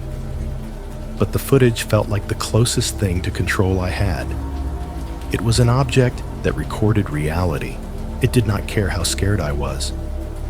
It did not edit itself to make me look foolish. It was evidence that I could rewind, pause, zoom in on. Evidence does not comfort you. It just gives you something to stare at. I would sit at my kitchen table at night with the dash cam's memory card adapter plugged into my laptop, watching clips from my last drives like they were surveillance footage from someone else's life. The laptop fan would whir softly, that filtered breathing sound that now made my skin prickle because it reminded me of the car's sealed cabin. My mouse clicks would echo too loudly. The glow from the screen would paint my hands pale. I watched for headlights with familiar spacing. I watched for cars that slowed behind me. I watched for shadows near lot entrances. Most of the clips showed nothing, just normal driving, normal traffic, normal lights, a normal city doing normal things. And that should have been reassuring. Instead, it made me feel trapped, because the voicemail had not come from the dash cam. The voicemail had come from outside my control. It had come from a place the camera could not see. I kept thinking about that command in the recording. Turn it off. He had said it in my car weeks ago, but the voicemail made it present. It made it feel like a reminder. You can delete an app, but you cannot delete the fact that the sound exists in you now. I tried to reclaim normal life in small, stubborn ways. I went to the grocery store in the afternoon when families were out and the parking lot felt safe. I took walks before sunset. I watched TV with the volume louder than I usually would because quiet had started to feel like a trap. But normal had become haunted, not in a supernatural sense, in the way a place can be ruined by association, the way a song can make you sick because it played during a breakup, the way a smell can bring back a memory with physical force. Every notification sound was now suspect. Every chime felt like a knock at the glass. And the strangest part was that the fear did not stay in my car, and it did not stay in the app. It moved into my routines. It moved into the places where I had always been safe. It moved into the thin, quiet moments of my apartment, when the fridge stopped and the HVAC paused and the building held its breath for a second. In that second, I always listened, not for what someone might say, for what I might hear. Because now I knew the most dangerous part of that night was not the man. It was the way he could reach me afterward without stepping into my life again.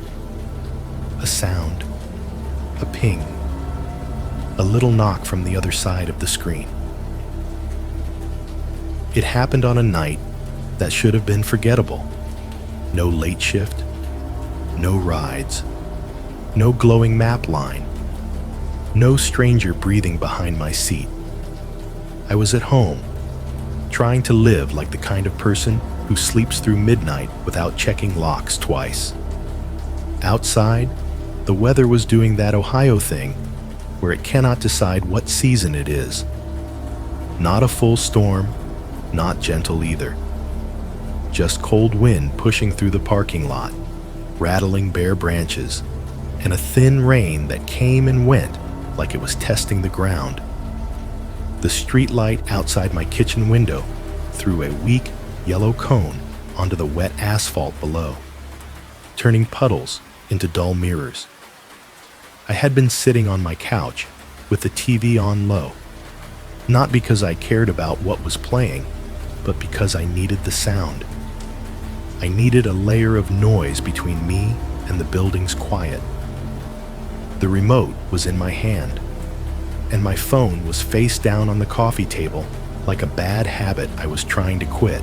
At some point after midnight, I got up and turned the TV off anyway. I do not know why. Maybe I wanted to prove to myself I could sit in a quiet room without spiraling. Maybe I was tired. Maybe the show annoyed me. The reason does not matter as much as the consequence. The moment the TV went dark, the apartment's other sounds stepped forward. The fridge in the kitchen hummed through the wall, steady, mechanical, a low vibration that had become the closest thing I had to comfort. The HVAC pushed air occasionally, a soft rush that made the vents whisper. Somewhere above me, a neighbor shifted in bed, a single creak of wood, and then stillness. I walked into the kitchen, poured myself a glass of water, and stood by the sink looking out at the parking lot. The glass in my hand was cold. The window reflected a faint version of my own face back at me, pale against the dark. I could see 2 cars parked under the streetlight. The rest of the lot was darker, broken into patches by trees and building shadows. Everything felt normal. That was the calm drop before the spike. The fridge stopped. It did not sputter or wind down slowly. It cut off cleanly, like someone had pulled a plug. The hum vanished so suddenly that my brain registered it as a physical change in the room, like pressure shifting. At almost the same moment, the HVAC paused. No rush of air, no faint vent hiss, just the dull after silence of a system between cycles. Then through the wall, my neighbor's TV base cut out too. Not a gradual lowering, a hard stop. It was like the building had exhaled and then held its breath. For one compressed second, the entire apartment felt unplugged. No refrigerator hum, no airflow, no distant TV. Even the highway hiss outside seemed thinner, swallowed by the wind and rain. In that exact second, my body did something it had learned without my consent. It froze. The glass of water stayed suspended halfway to my mouth. My shoulders tightened. My chest clamped down around a shallow breath. I could feel my heartbeat loud in my ears, like it was trying to fill the silence before something else did. And then I heard it. A faint, polite tap. Not a knock on my door. Not banging. Not scraping. Not a loud impact. A tap like a fingernail on glass. It came from the direction of the parking lot, from the window in front of me. Not inside the room. Outside. A delicate sound. Almost careful, as if whoever made it did not want to break anything, only to be noticed. My skin went cold. The silence held for a fraction longer. The tap did not come again immediately. It hung there, suspended, like the sound had been placed intentionally in that 1 second of mechanical quiet, because it would be impossible to miss. I did not move. I did not turn my head. I did not reach for the blinds. I did not step closer to the window. My body knew what my mind was still trying to argue. Do not show yourself. Do not confirm you heard it. Do not make the glass into a doorway. The fridge clicked once and resumed its hum, the vibration returning like a wave. The HVAC did not kick on yet. The neighbor's TV stayed silent. The world did not fully restart, but the moment of total mechanical quiet had passed. I told myself it was the wind, a branch, a drop of rain hitting the window frame in a particular way. Then the tap came again. 2 taps this time. Soft, evenly spaced. Tap, tap, not random. It had rhythm, like someone testing the glass, like someone counting. My throat tightened. The glass of water trembled slightly in my hand, and I realized my fingers were shaking. I set the glass down on the counter as quietly as I could, terrified of making any sound that would announce my movement. Tap. A pause. Tap. Tap. The pattern was too patient to be weather, too deliberate. My mind flashed to the voicemail, to the audio of my own car interior, the AC click, the dash rattle, the way the recording proved someone could keep a moment and replay it on demand. This felt like the physical version of that same lesson. You can delete apps. You can quit driving. But you cannot stop someone from knocking if they know the glass exists. Tap, tap, tap. 3, now.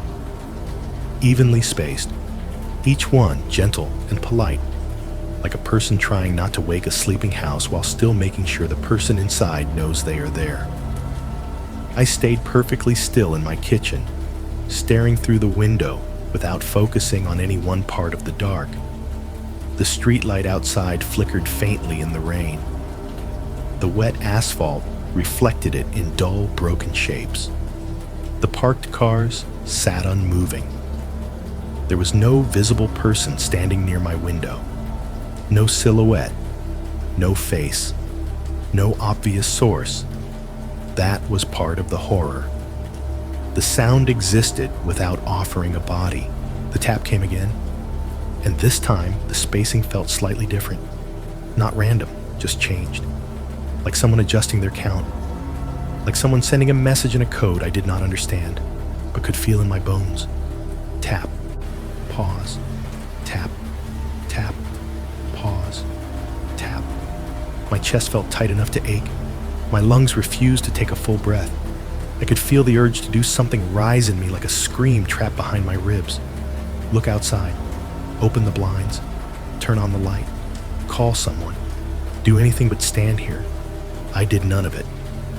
Because in that moment, the only control I had left was the control of not reacting. The tapping continued, soft and patient, as if whoever was out there had all the time in the world. And in the gaps between the taps, the building's normal sounds returned one by one. Fridge hum, distant pipes settling, a faint elevator cable whine somewhere far down the hall, as if the world was trying to cover for the intrusion.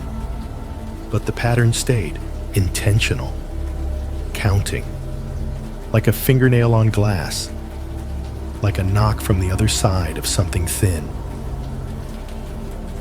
I did not go to the window. That is the decision I made, and it is the decision I kept making over and over as the tapping continued. I stayed in my kitchen with my hands on the counter, staring into the dark without letting my eyes lock onto any one point. The blinds remained untouched. The porch light stayed off. The phone stayed face down. The taps eventually stopped the way they started, softly, politely, as if whoever was out there had gotten what they wanted just by knowing I heard it. I did not sleep after that. I sat in a chair at the kitchen table until the sky outside the window lightened into that gray-blue color that makes everything look washed out and untrustworthy. When morning came, the building woke up around me. Doors opened, footsteps moved in the hall. Someone's coffee machine hissed through a wall. A delivery truck beeped in the lot. Normal noise returned like a mask being put back on. I went down to my car just after sunrise, still wearing the same clothes I had slept in without sleeping. The air outside was cold and damp. The pavement in the parking lot still held last night's wet shine, but now it looked harmless under daylight, like it had always been harmless, and I had imagined the threat. My car sat under the weak lot light, the way it always did. The dash cam was still mounted behind the mirror. The little lens looked calm and stupidly innocent, like it had never recorded anything more serious than a bad merge. I opened the driver's door and slid into the seat. The interior smelled like old fabric and stale coffee and the faint plastic scent of the camera mount. My hands were steady in a strange way, like my body had spent all its shaking last night and had nothing left now but numb focus. I pulled the memory card. Back upstairs, I sat at my kitchen table with my laptop open and the adapter plugged in. The fridge hummed. The HVAC clicked. The building lived around me like nothing had happened. My laptop fan started its low whir, that filtered breathing sound that always made my skin prickle now. I clicked the file folder open and scrolled until I found the timestamp that matched the moment the apartment had gone quiet. It took a second for the video to load. Then my car appeared on the screen, parked under the weak lot light. The image was grainy in that dash cam way, slightly wide angle, the edges warped. The streetlight's glow painted a pale circle over the hood and windshield. Beyond that circle, the parking lot fell into darkness, broken by the outlines of other cars and bare trees. At first, nothing happened. The camera recorded an empty lot and the slow drift of rain in the light. I watched anyway, unable to blink. My fingers hovered near the trackpad, as if I could stop the footage before it reached the part my body already knew was there. Then a figure entered the frame from the right, not running, not sneaking, just walking at a normal pace, like they belonged in my lot, like they had every right to approach my car. The posture was familiar in a way that made my chest tighten. Shoulders slightly hunched, hands kept low, head angled down and forward, as if they were using the darkness as cover, even when they did not need to. The hoodie was the first thing my brain recognized. A dark hoodie under a weak light. the kind of clothing that turns a person into a shape. But there was a specific detail that made the blood drain from my face. One sleeve was damaged, a ragged opening near the wrist, the same uneven tear, the same pale strip of skin flashing under the light when the arm moved. I felt cold spread through my ribs like liquid. The figure stopped at the rear passenger side door, the door he had used, the door he had opened without asking. The figure lifted a hand and placed it against the glass, slow and flat. Not a fist, not banging, a palm pressed to the window, like someone touching a surface to feel whether it was warm. Then came the knock. A single gentle knock, exactly like the tapping I had heard from upstairs. Polite, controlled, not trying to break anything.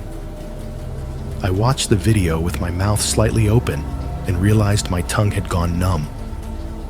The figure leaned closer to the rear passenger window, as if trying to see inside. The dash cam angle could not capture the face clearly, only the edge of a cheek and the shadow under the hood. But the movement was intimate, familiar, like a person leaning into a conversation through a door crack. And then the audio picked it up. Perfectly. Not like distant parking lot noise. Not like a muffled voice carried by wind. The microphone caught it close and clean, as if the speaker was inside my car with their mouth near the camera. A low, raspy voice. The same voice from the back seat. The same tone that had snapped at me in the sealed cabin. "This time," he said softly, "turn the radio off before I get in." I stopped breathing. The words hung in my kitchen as if the voice had traveled through the laptop speakers and settled into the room. The fridge hum beneath it suddenly sounded wrong. The HVAC's click sounded like a door latch. The normal building sounds became a thin, useless layer over something else. The figure remained there for another second, palm still on the glass, head tilted slightly, as if listening for a response. Then he stepped back. He did not try the handle. He did not force anything. He did not break into the car. He simply walked away at the same steady pace, disappearing out of the frame like he had never been there. The video continued. An empty parking lot under weak light. Rain drifting through the beam. Nothing else. I replayed it once, even though my body begged me not to. Same approach. Same hoodie sleeve. Same slow palm on the glass. Same single gentle knock. Same voice, intimate and calm, caught so clearly it sounded like it belonged in my back seat. "This time, turn the radio off before I get in." When I paused the video, the silence in my apartment felt too sharp. I stared at the frozen frame of my car, parked and ordinary, and I understood what the message really was. It was not a threat in the way people imagine threats. It was not a promise of violence. It was something colder. It was proof that the boundary between ride and life was gone. Proof that deleting apps did not matter. Proof that quitting did not matter. The system could be left behind, but I could not. Because someone out there had learned how to reach me without a request, without a ping, without the clean interface, pretending everything was normal. A hand on glass, a polite knock, a voice close enough to sound like it was already inside. I closed the laptop lid slowly, as if I could trap the sound inside it. The fridge kept humming, the building kept living. Morning light filled the kitchen. And still, with the laptop shut and the room bright, I could hear that one line in my head as clearly as if it had just been spoken behind me. Not a memory, an instruction. "This time, turn the radio off before I get in." It is 1:48 a.m. again. The microwave clock glows green like a cheap lighthouse on my counter. The numbers do not flicker. They just sit there, steady and indifferent. My kitchen light is off, but the laptop throws a dull square of white onto the laminate, and that light makes my hands look paler than they should. The fridge is in the middle of a cycle. A low hum. A faint vibration in the floor if I stand still long enough. The HVAC kicked on 10 minutes ago with its familiar dull thump, then faded into that soft rush of air that makes the vents whisper. In the hallway outside my door, I can smell carpet cleaner and someone's fried food. The same combination that always makes the building feel lived in, ordinary, safe. Safe is a word I do not use the way I used to. I am finishing this because I do not know where else to put it. I am not sending it to the police. I am not walking into a station and trying to explain how a rideshare request can feel like a trapdoor. I am not going to sit across from someone with a notepad and watch their eyes glaze the moment I mention an app, a blank profile, a voicemail that sounds like the inside of my own car. I am writing it here because it is the only place I can make the pieces line up. It is the only place I can make the story stay in one shape long enough for me to look at it. People will assume the worst part is the robbery, or the service road, or the cruiser's spotlight sweeping my rear window like a blade, or the moment I saw his sleeve, that ragged tear near the wrist, the same little damage showing up again under my apartment's parking lot light as if the world had looped. But none of that is the worst part. The worst part is what it did to my brain. It took something ordinary and ruined it with precision. Silence used to mean peace for me. Not perfect silence, not a soundproof room, just the quiet parts of life. Late night kitchens, empty streets, a car cabin with the radio low and the heater whispering. The spaces between noises where your body unclenches and your mind drifts. Now silence feels like the moment before someone makes contact. Silence feels like a held breath. Silence feels like the second right before a hand touches glass. I have tried to reverse it. I have tried to retrain myself the way people say you can. I leave the TV on sometimes, even when I am not watching. I run a fan just for the sound. I play podcasts at low volume while I do dishes. I keep a small lamp on in the corner of the living room because darkness and quiet together have become a combination my body treats like a warning. None of it fixes the underlying truth. The underlying truth is that I cannot tell the difference anymore. I cannot tell the difference between quiet that is normal and quiet that is a setup. My fridge still cycles. My HVAC still pauses. My building still enters those thin gaps where all the systems happen to align and stop at once, creating that compressed hush that lasts just long enough for my nerves to light up like exposed wire. In those gaps, I listen harder than I should. I listen for footsteps in the hallway. I listen for the elevator ding. I listen for a voice too close to my door. I listen for the faint, polite tap. Sometimes I catch myself staring at the window without realizing I have turned my whole body toward it. I do not open the blinds. I do not walk closer. I just orient toward it, the way a person turns toward a sound in the woods. Instinct first, thought second. This is what fear does when it becomes structured. It stops being a spike. It becomes a posture. I have the dash cam footage saved in 3 places now. Laptop, external drive, cloud storage. I do not know why. Proof is useless if you cannot use it. Proof does not keep a person from waiting outside your car. Proof does not keep someone from leaving a voicemail that sounds like your own dashboard.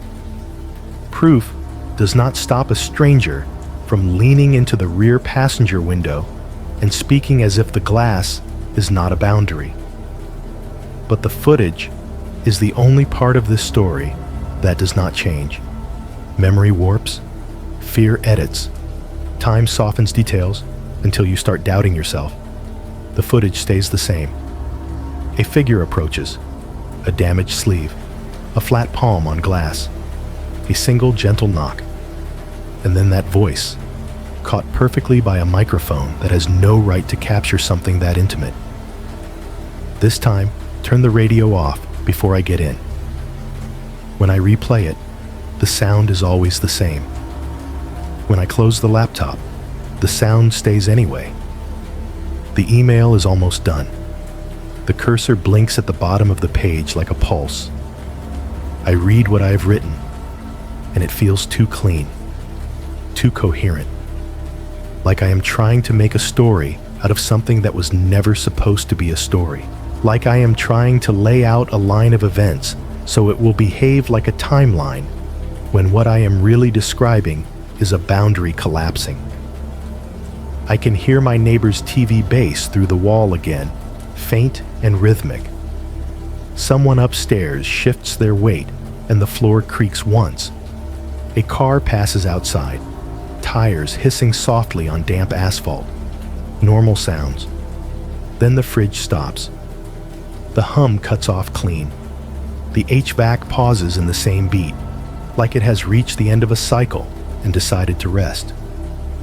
The neighbor's TV bass drops out abruptly, like someone hit mute where the signal died. For one compressed second, my apartment goes mechanically quiet. Not a dramatic silence, just enough. The kind of hush that is always there if you wait for it. The kind of hush that feels like the building holding its breath. My body locks. I do not mean to. It is not a choice. My muscles just do it. In that 1 second, my phone makes a sound. A bright little chime. Not the exact same rideshare ping, but close enough to it that my chest clamps down hard. Close enough that my nervous system recognizes it as a doorbell meant for me. The problem is, I have that sound disabled. I have every notification setting stripped down to the bone. No banners, no lock screen previews, no chimes. My phone should be a silent brick unless I pick it up and wake it. The chime plays anyway, once, clean and cheerful, like it belongs to an app, like it is announcing that something has arrived. The fridge hum returns. The HVAC resumes its soft rush. The building's normal life floods back in like water filling a space. But the chime lingers. My phone sits face down on the counter, perfectly still. The screen does not light. It does not vibrate again. It offers me nothing but that single sound, placed precisely inside the 1 second of hush where it would be impossible to miss. My hands stay on the counter. The laptop remains open. The cursor keeps blinking. I do not pick up the phone. I do not flip it over. I do not check the window. I just sit there listening because I have learned something I did not know a year ago. The scariest part is not that he can find me. It is that he can wait. And in the quiet that follows, I listen for the next knock.